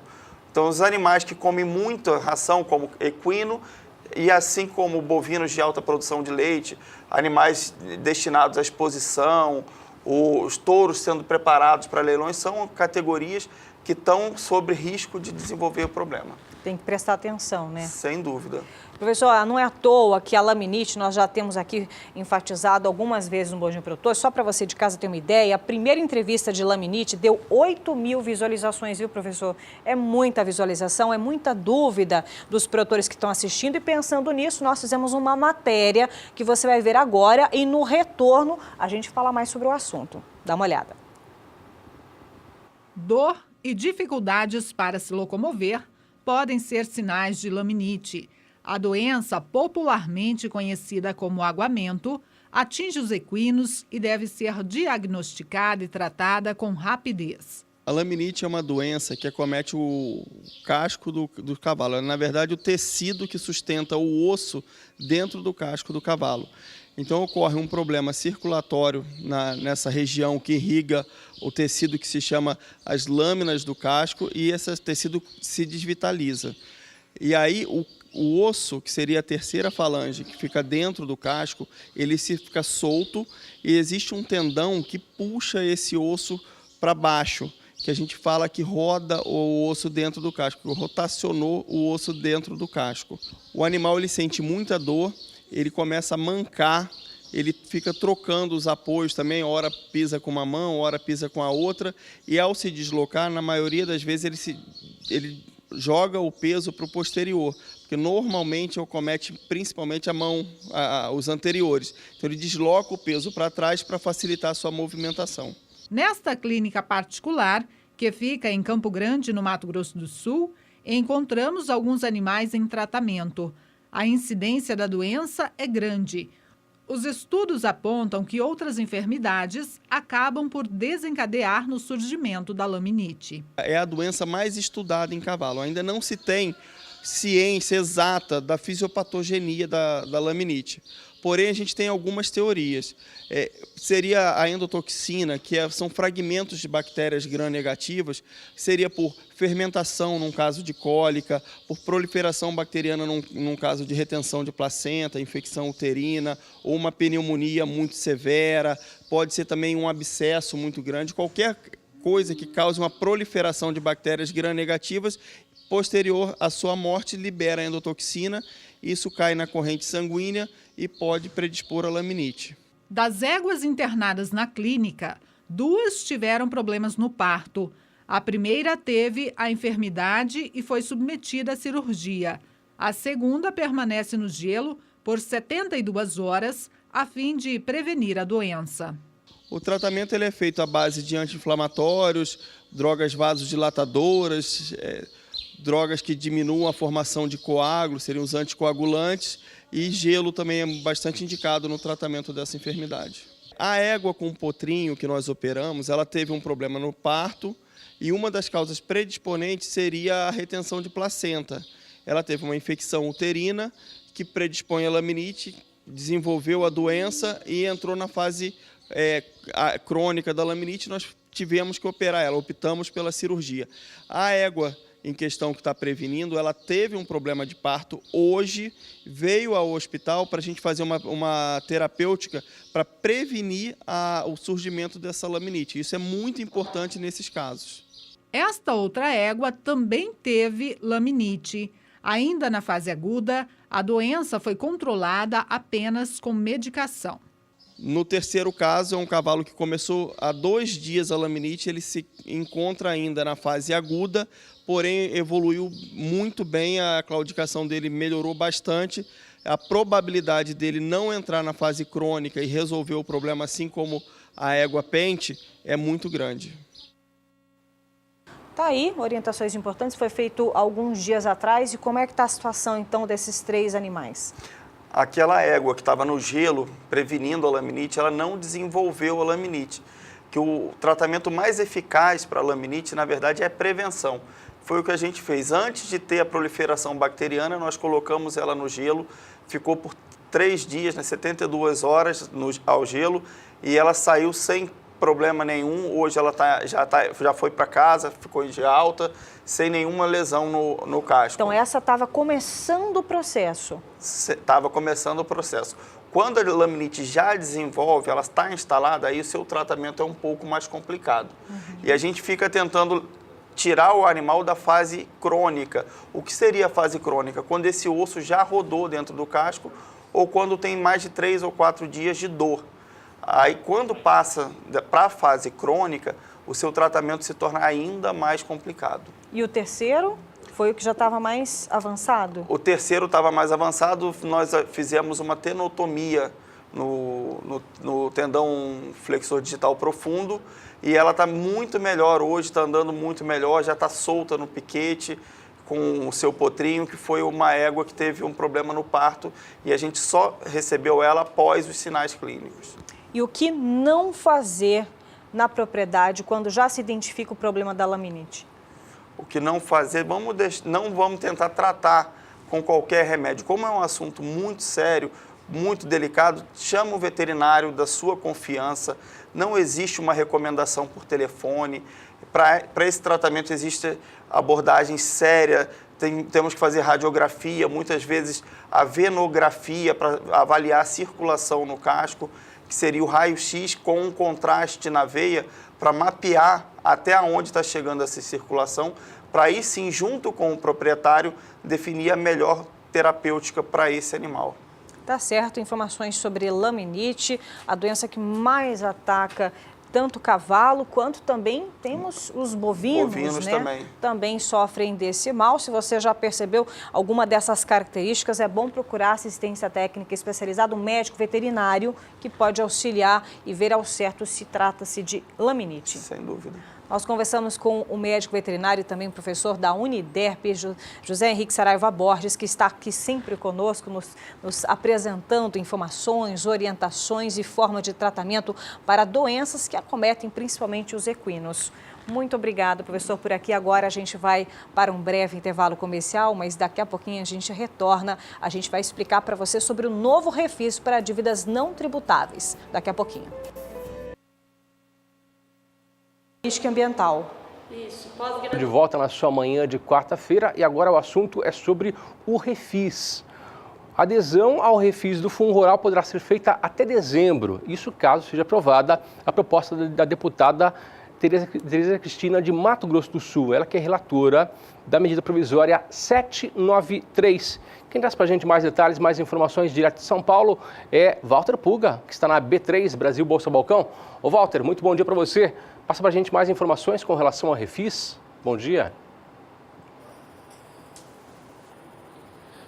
Bom dia, Antônio. Olha, o refis foi mais uma vez alterado. Lógico, a alteração foi feita pela relatora da medida provisória 793, que tramita no Congresso, a deputada Tereza Cristina, do Mato Grosso do Sul, né?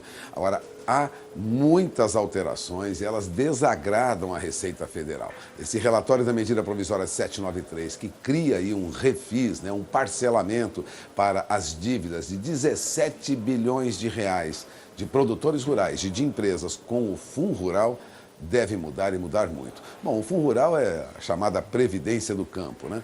Para começar, extensão do prazo de adesão, que sai agora de 30 de novembro, já acordado com o presidente Michel Temer, para 20 de dezembro. Caso esse parecer seja aprovado, essa seria a segunda ampliação de prazo, já que o presidente chegou a assinar uma segunda medida provisória agora em setembro, mexendo justamente nesse aspecto. Bom, a medida provisória foi amplamente negociada pela bancada ruralista com o governo, desde que o Supremo Tribunal Federal considerou o Fundo Rural, né, vamos lembrar, constitucional. Isso ocorreu lá em março, né?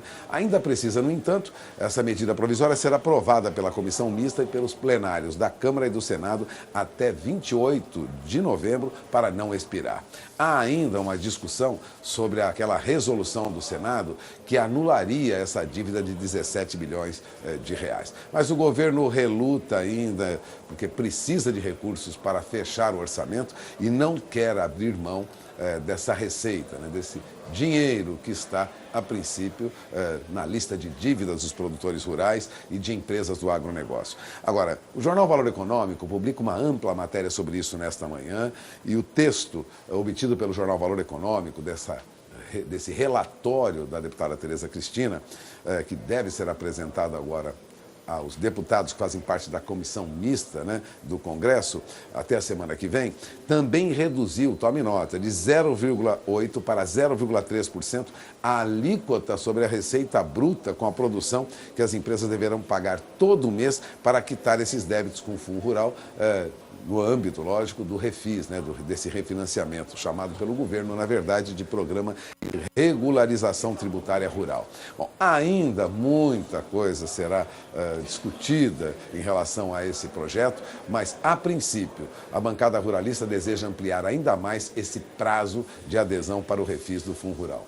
Enquanto isso, a Polícia Federal aponta, né, faz uma auditoria e descobre fraude em pelo menos 44 milhões de reais em financiamento agrícola concedido pelo Banco do Brasil. A Polícia Federal informou ontem, no final do dia, que a auditoria do Banco do Brasil, feita em dezenas de contratos de financiamento para obtenção de crédito agrícola, apontou fraudes em 44 milhões de reais pelo menos. Os contratos foram apreendidos na primeira etapa daquela operação Turbocred, que aliás teve uma outra fase ontem e nós informamos aqui, né? Elas motivaram justamente essa segunda fase que ocorreu ontem com mandados de prisão, né? 5 estados brasileiros tiveram ação da Polícia Federal, foram 33 mandados cumpridos, né, dos 39 de busca e apreensão em agências do banco, imóveis suspeitos. Bom, ninguém foi preso ainda, mas o delegado da Polícia Federal, o Victor Hugo Alves, responsável pela operação, explicou que o valor desse desvio de financiamento do Banco do Brasil pode ser maior, porque os contratos de concessão de crédito investigados já somam 59 milhões de reais e em 90% deles foram detectados algum tipo de fraude. A Polícia Federal tenta agora levantar dados pormenorizados sobre esses financiamentos que foram concedidos sem respeito às normas, sem respeito às regras. Há, inclusive, financiamento do Banco do Brasil para áreas de plantio que foram arrendadas, né? Imóveis que foram colocados como garantia, que na verdade não existem. É bem complicada a operação e vai levantar, e já se comenta em Ribeirão Preto, na Polícia Federal, que essa é a ponta de um iceberg, ou seja, há muitos financiamentos irregulares no Banco do Brasil e eles já estão sendo investigados.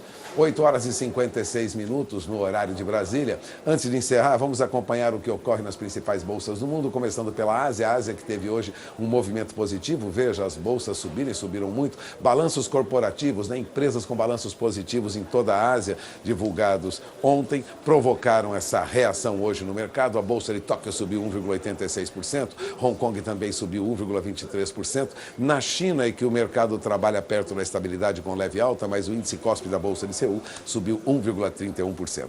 Números positivos lá fora trazem perspectiva de números positivos também na Europa, né? E é o que você confere comigo agora. Veja, na Europa os primeiros negócios nesta manhã já mostram as bolsas em alta. As principais bolsas europeias trabalham em alta. Frankfurt sobe 1,5% pelo menos. Londres tem alta no índice FTSE de 0,21%. Paris sobe quase 0,5%. Madrid em alta de 0,31% e Milão sobe mais de 1%.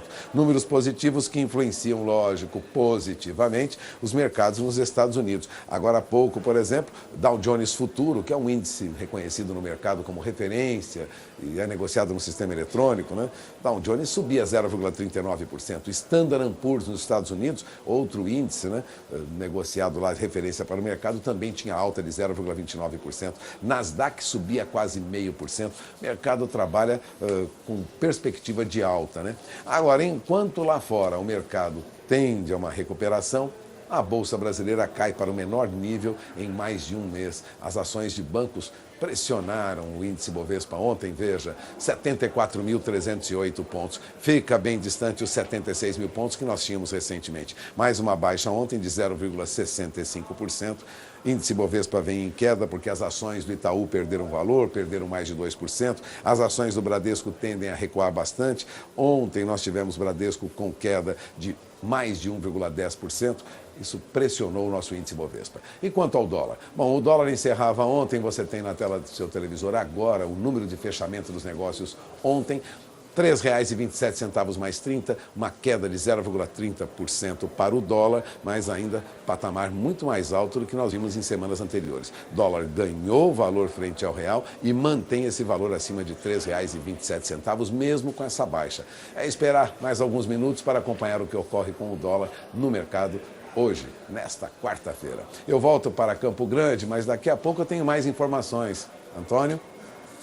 As informações, daqui a pouquinho teremos em notícias do mercado financeiro. Agora há pouco o Walter Puga falou sobre o Refis. Se você tem dúvidas com relação a esse assunto, a Elaine Valdez traz para você uma entrevista. Elaine? É isso mesmo, vou pegar uma carona nessas informações fornecidas por Walter Pulga Júnior. É que o governo federal instituiu recentemente o programa de regularização de débitos, conhecido como Refis. O programa tem como objetivo fazer com que empresas possam regularizar as suas dívidas com autarquias federais, fundações públicas ou procuradorias, como, por exemplo, IBAMA, INPE e Inmetro. Só um dos exemplos, viu? Mas você sabe como funciona? Tire agora suas dúvidas sobre o Refis referente aos débitos não tributários no Bom Dia Entrevista.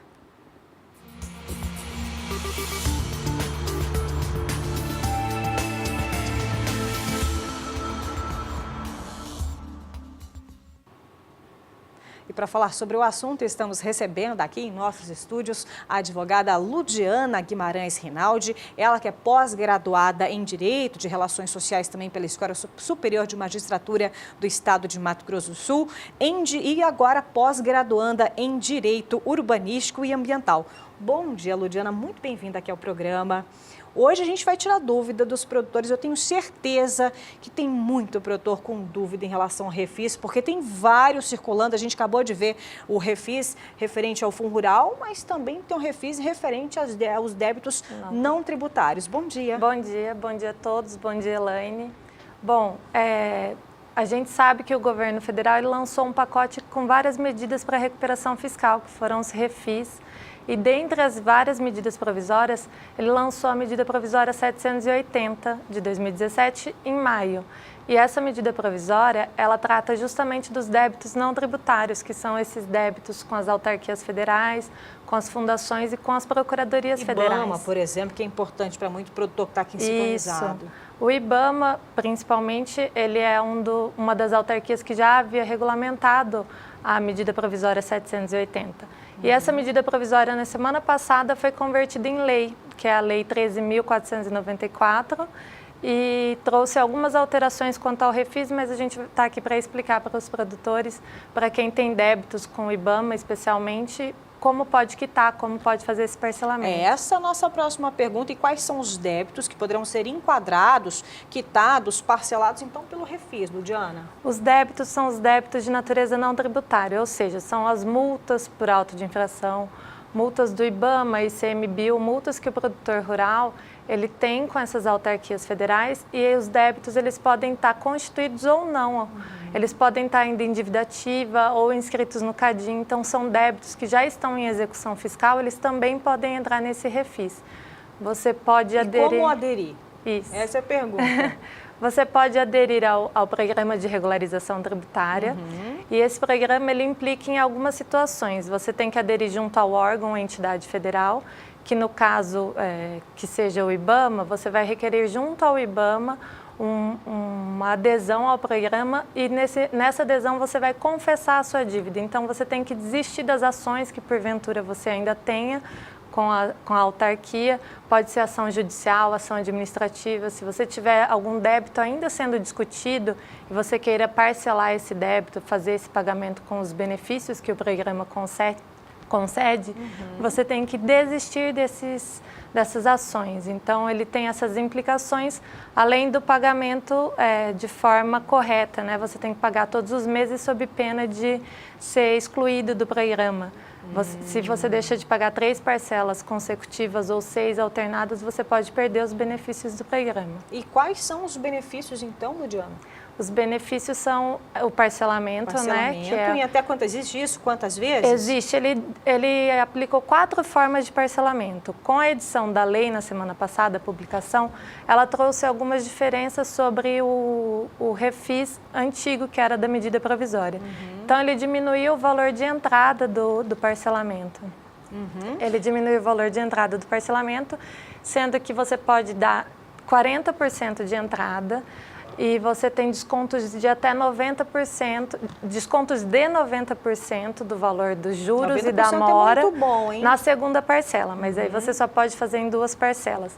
Ou você pode entrar com 20% de entrada e dividir em 59 parcelas e ter um desconto de 60% dos juros de mora. E você tem que lembrar também que ele tem mais 2 outras formas, que tem um parcelamento com mais vezes, mas diminui essa redução dos juros e da mora. Né? E você também tem que lembrar que tem o valor da parcela mínima, porque para a pessoa física a parcela mínima é de R$200. Para a pessoa jurídica, ela é de R$1.000. R$1.000, né? E aí, o mais importante, qual que é o prazo de adesão ao refis, então? Porque eu fui até fazer um estudo sobre o refis e vi várias datas. Se eu fiquei, imagina o produtor, dá para embananar a cabeça. Dá, porque são vários refis, né? Como eu disse, são vários pacotes que o governo federal lançou. Mas ele até gerou uma dúvida, porque o que aconteceu? Como a medida provisória foi convertida em lei na semana passada, as autarquias federais, as entidades federais, elas têm um prazo de 60 dias para regulamentar esta lei. Só que ocorre que o IBAMA e a PGF já haviam regulamentado a medida provisória. Como houveram algumas alterações, especialmente quanto ao valor de entrada dos parcelamentos, as autarquias federais, a Procuradoria, devem regulamentar no prazo de 60 dias e após essa regulamentação o produtor tem 120 dias para aderir ao programa de regularização de débitos. Então é importante que o produtor também procure um especialista que vai analisar os casos. Te perguntar, Ludiano, o produtor está com dúvida, tem às vezes uma parcela alta, tem uma parcela baixinha, assim, bem menor. Como fazer para poder ao certo ter essas informações? Quais são os passos, Ludiano? Sim, é importante que ele procure um especialista que vai analisar o caso dele, vai falar como pode ser feito esse parcelamento, quais os valores e a quantidade de parcelas que ele vai poder aderir ao refis, né? Então, ele procure um especialista e teria o prazo de 120 dias, porque pela medida provisória, o regulamento anterior, o prazo seria em novembro e dezembro, então estaríamos em cima, mas como foi publicado na semana passada, o prazo vai se estender um pouquinho mais para essa adesão. Está aí um pouco mais de informação sobre o refis, principalmente para débitos não tributários, né? Como, por exemplo, IBAMA, deve ter muito pecuarista, muito produtor sintonizado que deve adiantar. Muito obrigada. Nós conversamos com a advogada Ludiana Guimarães Rinaldi para tirar essas dúvidas sobre o novo refis, tem chamado de novo refis, mas cada hora tem mais informações. Mas se você tiver alguma dúvida, envia para a gente pelo WhatsApp, o número é 67992647810. A gente repassa para a Ludiana e a Ludiana responde para a gente. Muito obrigada, Muito obrigada, bom dia. Antônio. E na manhã de ontem aconteceu aqui em Campo Grande o lançamento da Showtech 2018, uma das principais feiras agropecuárias de Mato Grosso do Sul. O evento acontece em janeiro em Maracaju. Detalhes você vê na reportagem de Miriam Valadares.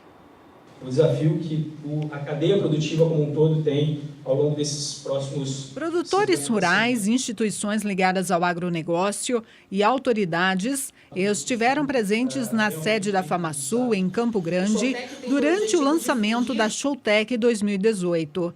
A próxima edição da feira traz como tema Carbono Zero. Essa é a primeira vez que a Fundação MS, por meio do Showtech, aborda essa temática que é tão relevante e está sempre em voga em todas as pautas que a gente vê na mídia e no meio urbano em geral. O sequestro de carbono ou o estoque de carbono no solo.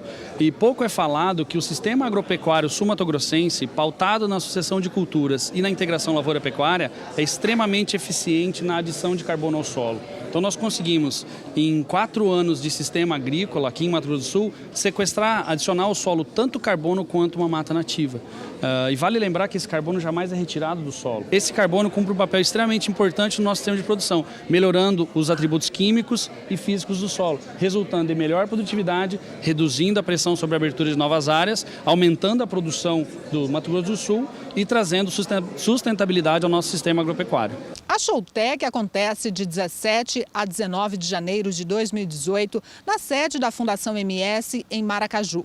Com 120 expositores, a última feira recebeu 16 mil visitantes. A expectativa dos organizadores para a 22ª edição é repetir o sucesso dos anos anteriores. Alguma novidade este ano? O que os produtores vão conferir na Showtech? Olha, a cada ano, se você olhar ali novidades na área de equipamentos, modernizando, oferta principalmente na área de agricultura de precisão. Nós temos outras modalidades que estão melhorando o perfil da competitividade dos nossos produtores.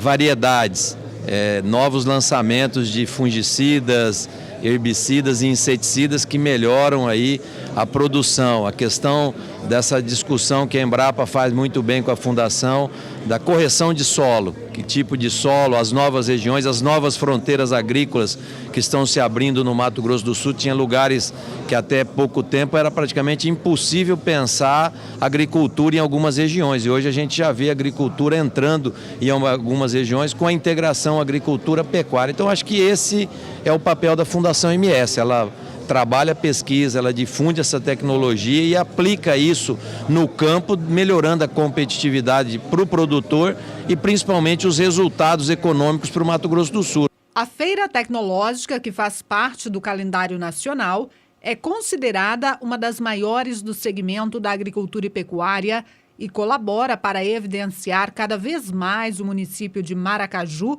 como produtor de grãos. O Maracaju hoje é o primeiro município em relação à extensão territorial de produção de soja, aproximadamente 245 mil hectares. E naturalmente isso faz com que lá também se desenvolvam as novas tecnologias, principalmente porque existe a matriz da Fundação MS, que é em Maracaju. Por isso a importância do município em relação aos demais municípios do estado, para que possam desenvolver tecnologias e também compartilhar com os outros municípios do nosso Mato Grosso do Sul. Hora de informação de mercado, tá aí Showtech 2018 e você, claro, já tendo uma prévia deste grande evento que acontece. Com certeza vamos estar com cobertura completa também da rede SBA. Hora de informação de mercado e olha, o aumento da demanda chinesa por soja nos próximos anos vai alterar e muito o uso da terra aqui no Brasil. Para isso nós vamos voltar a São Paulo, conversar com Walter Pulga Júnior, que deve mostrar para a gente, vai mostrar o que deve ocorrer nos próximos anos. Para isso, então, vamos à B3. Pulga, conta para a gente, então, o plantio de soja e milho avançam sobre as pastagens? É isso mesmo, é o que diz um estudo, Elaine, do Rabobank. Vamos lembrar, recentemente nós aqui no Bom Dia Produtor mostramos um estudo de outro analista do Rabobank, o Victor Ikeda, feito com o Ikeda, no Brasil, mais um colega do Rabobank da China. A demanda por soja na China vai crescer nos próximos 10 anos em pelo menos 30 milhões de toneladas e o Brasil será responsável por atender essa demanda. Agora, os reflexos disso nós vamos ver na pecuária, né? Um estudo do Rabobank, aí elaborado por Adolfo Fontes, que trabalha com pecuária, com mercado de boi, mercado de carne, aponta que a soja vai avançar sobre as pastagens e isso vai provocar uma mudança no uso da terra e exigir do pecuarista que ele invista muito mais em tecnologia. A tecnologia é fundamental para que o pecuarista consiga produzir mais em menos área. O que está ocorrendo, você acompanha a partir de agora na entrevista de Adolfo Fontes, analista do Rabobank. Adolfo, obrigado por ter vindo mais uma vez. Vamos relembrar um estudo do Rabobank, o banco onde você trabalha, que indica um crescimento de área de soja no Brasil, um aumento da produção para até mais de cerca de 154 milhões de toneladas nos próximos anos. Agora, essa área que o sojicultor vai ocupar, ela vem da pecuária. E o que vai ocorrer com a pecuária, Adolfo? A pecuária continua com um potencial de crescimento bastante forte para os próximos anos, só que como hoje a gente tem grande parte da produção ainda em áreas subutilizadas, ou seja, pastagens degradadas, a gente, sem dúvida nenhuma, utilizando tecnologia, a gente consegue aumentar a produtividade, a produção de carne e ainda assim ceder área para a produção de grãos. Então a gente não pensa que a produção de carnes vai cair por conta do aumento da soja. Pelo contrário, a gente tem capacidade de crescer os dois, a produção de soja em pastagens degradadas e a pecuária utilizando mais tecnologia, aumentando também a produção de carne bovina. Esse estudo do Rabobank, do banco que você trabalha, mostra que nós teremos uma entrega de terra da pecuária para a sojicultura de mais de 10 milhões de hectares. Não é um número muito grande? Olha, se a gente for analisar em termos de taxa de lotação hoje no Brasil, falando no número de cabeças para facilitar, a gente tem cerca de 1,15 cabeças por hectare na produção pecuária no Brasil. Se a gente aumentar desse 1,15 para 1,30, a gente consegue liberar 10,5 milhões de hectares para a produção de soja. Quer dizer, apenas pouco mais de tecnologia. Um pouquinho de incremento de tecnologia, você consegue aumentar a taxa de lotação e levar, então, alguma área para a soja, que a gente estima em cerca de 10,5 milhões de hectares, somente de pastagens que são convertidas, então, para a produção de grãos. O Adolfo tem um estudo, vai mostrar agora, em alguns gráficos, resumir esse estudo que foi feito de olho na pecuária. Vamos ao gráfico que você trouxe, Adolfo. O que significa? Nova expansão é esperada em áreas de pastagem, ou seja, a soja vai crescer e o que vai ocorrer em regiões diferentes do Brasil? Primeiro eu gostaria de destacar aqui desse lado do mapa, do gráfico, que a gente ainda tem no Brasil cerca de 65% da nossa área, o nosso território é cerca de 850 milhões de hectares. 65% dessa área ainda é de vegetação nativa. Isso é muito importante destacar, porque quando a gente fala em crescimento da produção de carnes e da produção de soja, a gente não está utilizando nada dessa área que a gente tem preservada. Ou seja, o Brasil continua sendo um país que pode eventualmente utilizar de um marketing verde para vender seus produtos em mercados de maior valor agregado no mundo, né? É isso que a gente aposta para os próximos anos. De que forma que a gente acha que isso vai acontecer, né? A gente fez um estudo inédito que tenta mapear de onde vem a produção de carne do Brasil, quais são os tipos de sistemas de produção pecuários que o Brasil utiliza para produzir a carne. Como eu comentei, hoje a gente tem uma taxa de lotação de 1,15, Vamos voltar. 1,15 cabeças por hectare. Como é que isso está distribuído quando a gente vai para o abate? Dos animais que são abatidos, 10% em 2016 vieram de confinamento. Esse número eu acho que é um número até que é bastante conhecido pelo público em geral. Essa faixa azul menor aqui que você tem na tela do seu televisor. Perfeitamente. Nosso diretor de TV vai mostrar para você, veja, em 2016, o que tem de azul 10% é confinamento. A gente fez um estudo baseado em algumas informações da indústria de nutrição animal. A gente cruzou esses dados com a indústria frigorífica e também com algumas premissas que a gente tem internamente no Rabobank, que chegou que 11% da produção vem de semi-confinamento. O que é uma surpresa, porque esse dado até então não era conhecido, mas 11% dos animais abatidos no Brasil hoje vêm de sistemas que mixam então a pastagem com grãos. Nesse caso, a utilização de grãos é intensiva, cerca de 5 kg de matéria seca por cabeça dia. E a gente ainda tem 7% que vem de sistemas de produção de integração lavoura-pecuária ou de suplementação estratégica. Mas ainda temos 72% das cabeças abatidas no Brasil por ano que são de áreas extensivas, ou seja, são animais que estão no pasto exclusivamente, podem até receber algum tipo de mineralização pronto para uso, mas ainda é de baixa tecnologia esse tipo de produção.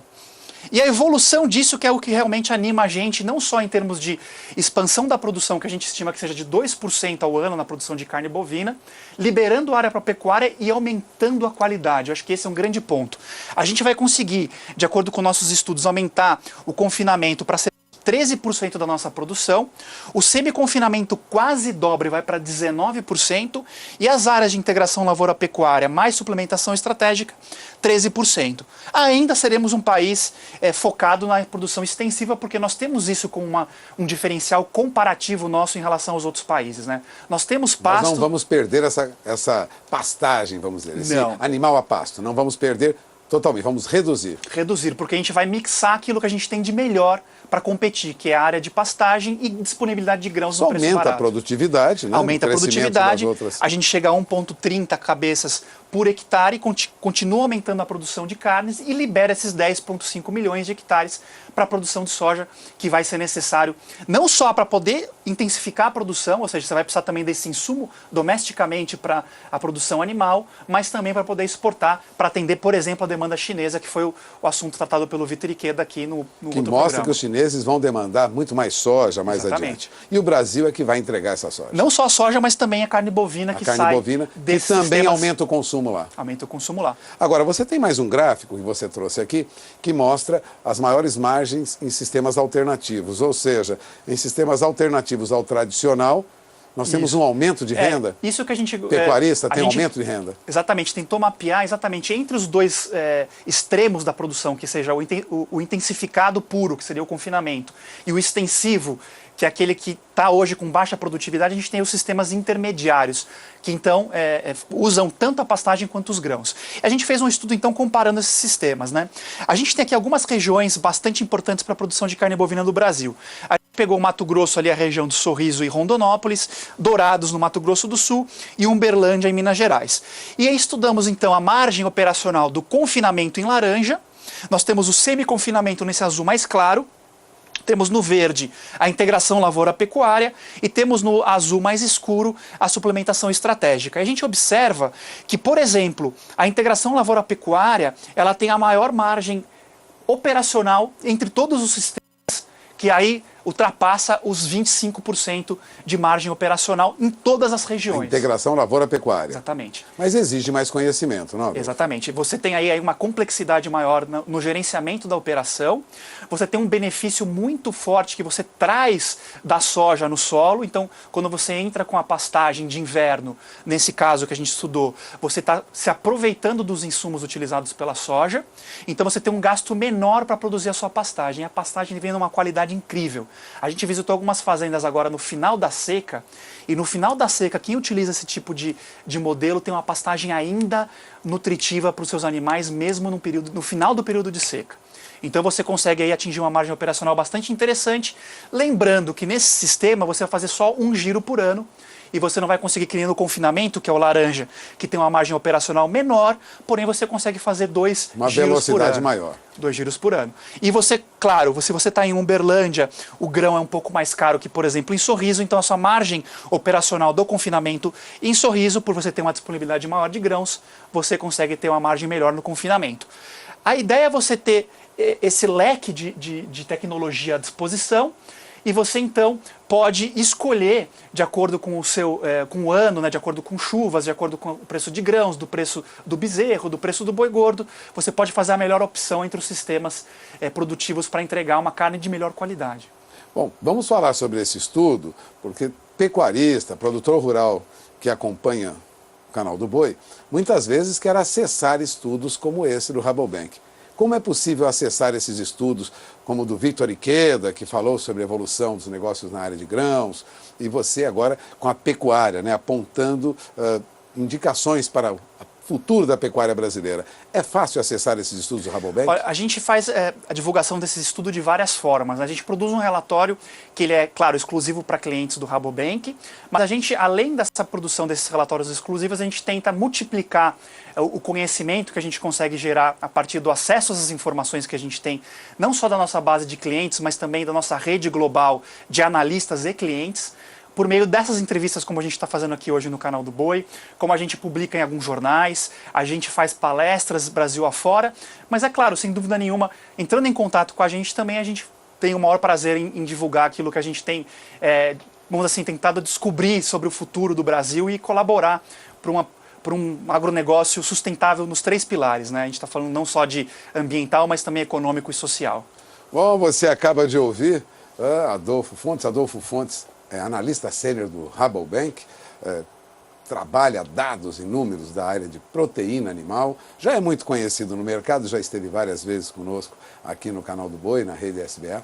Agradeço a sua participação aqui. Agradeço. Entre em contato com o Rabobank, você pode obter informações importantes para o seu negócio. Obrigado, Adolfo. Obrigado. Voltamos ao programa.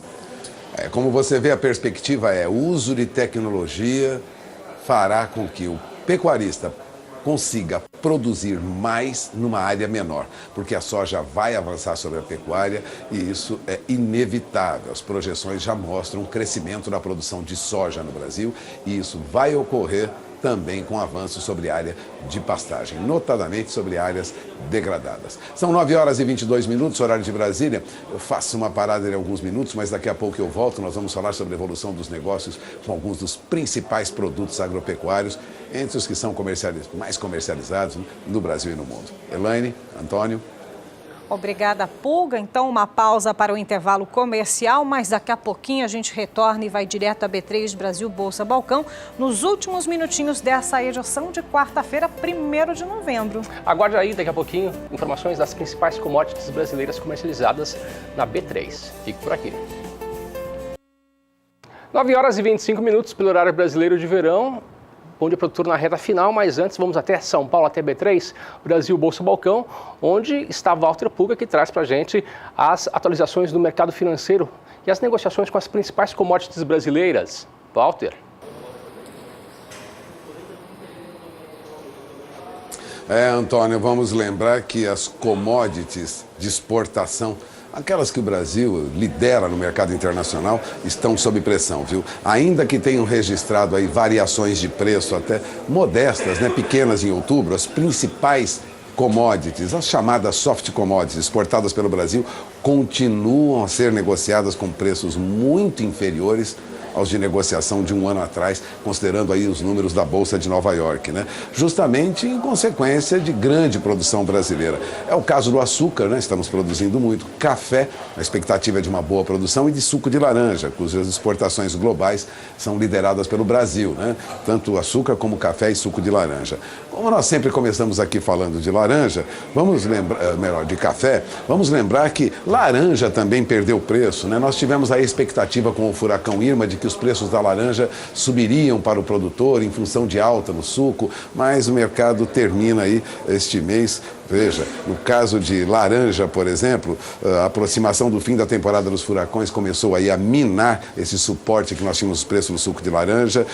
Tivemos aí uma redução, né, de preços que não se esperava uma alta, nós temos até expectativa de aumento de exportação. No caso do açúcar, né, nessa comparação, nós tivemos aí, ó, o açúcar caindo mais de 35,5%. Bom, não foi diferente com o café, né? No caso do café, bom, outubro já perdeu quase 3,5% em relação à média do mês anterior, café perdeu preço no mercado, mas o Conselho dos Exportadores do Café não acredita aí numa super safra como o mercado internacional aponta, não. Essa super florada no Brasil, na verdade, não significa uma produção muito grande. Por isso, os preços do café tendem a melhorar lá na frente, segundo analistas brasileiros, mas continuou sob pressão, viu? Ontem o preço do café caiu lá fora, caiu em Nova York, caiu também aqui na B3, caiu mais de $1,20 por saca, ou seja, mercado, quando falamos de bolsa, tende a pressionar os preços, e no mercado físico também. Já há preços com leve baixa no sul de Minas e também no Cerrado Mineiro. Café no sul de Minas ontem recuava para a faixa de R$ 455 a saca, no Cerrado Mineiro chegava a ser negociado a R$ 460 a saca, ou seja, aquela alta que nós víamos logo no final da semana passada, início desta semana, já começa a ceder novamente. E o que o CPEA aponta? Você tem na tela do seu televisor agora a apuração do CPEA feita ontem. Em média, café arábica recuava para R$ 451,20 a saca, uma baixa de 0,36%. Mesmo assim, café arábica em outubro encerrava com alta de 0,60% no indicador do CPEA. Mas veja, são valores muito mais baixos do que o produtor esperava para essa época do ano, né? Café robusta perdeu quase 6%, aliás, como era esperado, né? Café robusta, segundo o CPEA, ontem recuava mais um pouco na média CPEA, tendo como referência Espírito Santo, cai um pouco mais, R$ 372,71 a saca em média. Ou seja, o mercado vem em baixa mesmo. Agora, nesta manhã, os primeiros negócios na Bolsa de Nova York, são 9h29, horário de Brasília. Você tem na tela os primeiros negócios nesta manhã no mercado americano. O café negociado para dezembro perto da estabilidade com leve alta de 10 pontos. O café negociado para março a $1,28, sobe apenas 5 pontos. Café para maio a $1,31 por libra-peso, ganha um pouco mais, ganha 0,15%. Sobe 20 pontos. Ou seja, uma leve recuperação, muito tímida, na verdade não recupera nem mesmo a perda de ontem no mercado americano. Aqui na B3, vamos para a B3? Aqui café arábica, que ontem recuava, como nós víamos no fechamento do mercado, estável para dezembro a $154,75 a saca, mas veja que os preços para março já recuaram abaixo de $160 a saca, $159,25 a saca. Contrato para setembro do ano que vem a $159,45 também sob pressão. Apenas o contrato de setembro de 2019 se mantém ainda acima de 170, ainda a $171 a saca. E essas são as principais informações até este momento. O café continua sob pressão, não esboça uma recuperação como nós vimos agora. 9h31, horário de Brasília. Antes de encerrar, vamos rapidamente para o mercado do boi gordo.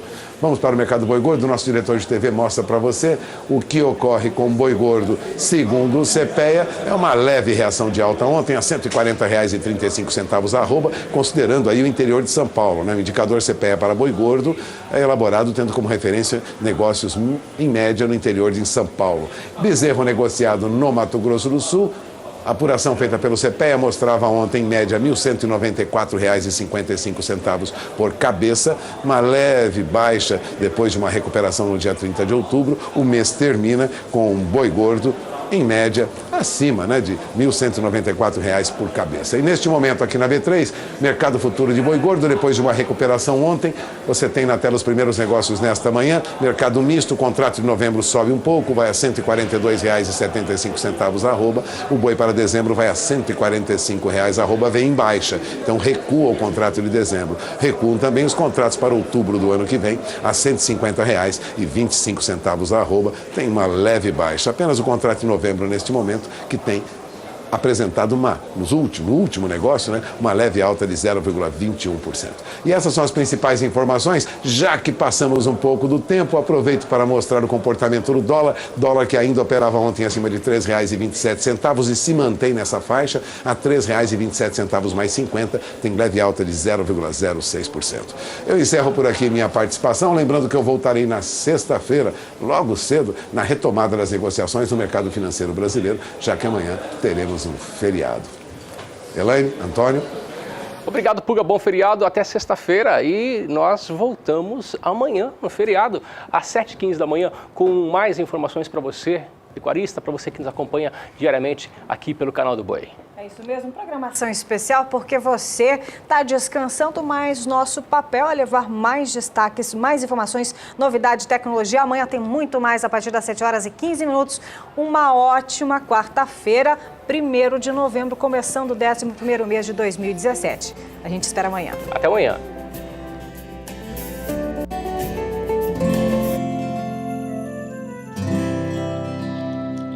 Acorda que o galo já cantou e o sol já vem fazer brotar mais um novo dia. Lenha no fogão, café pra esquentar e a bicharada no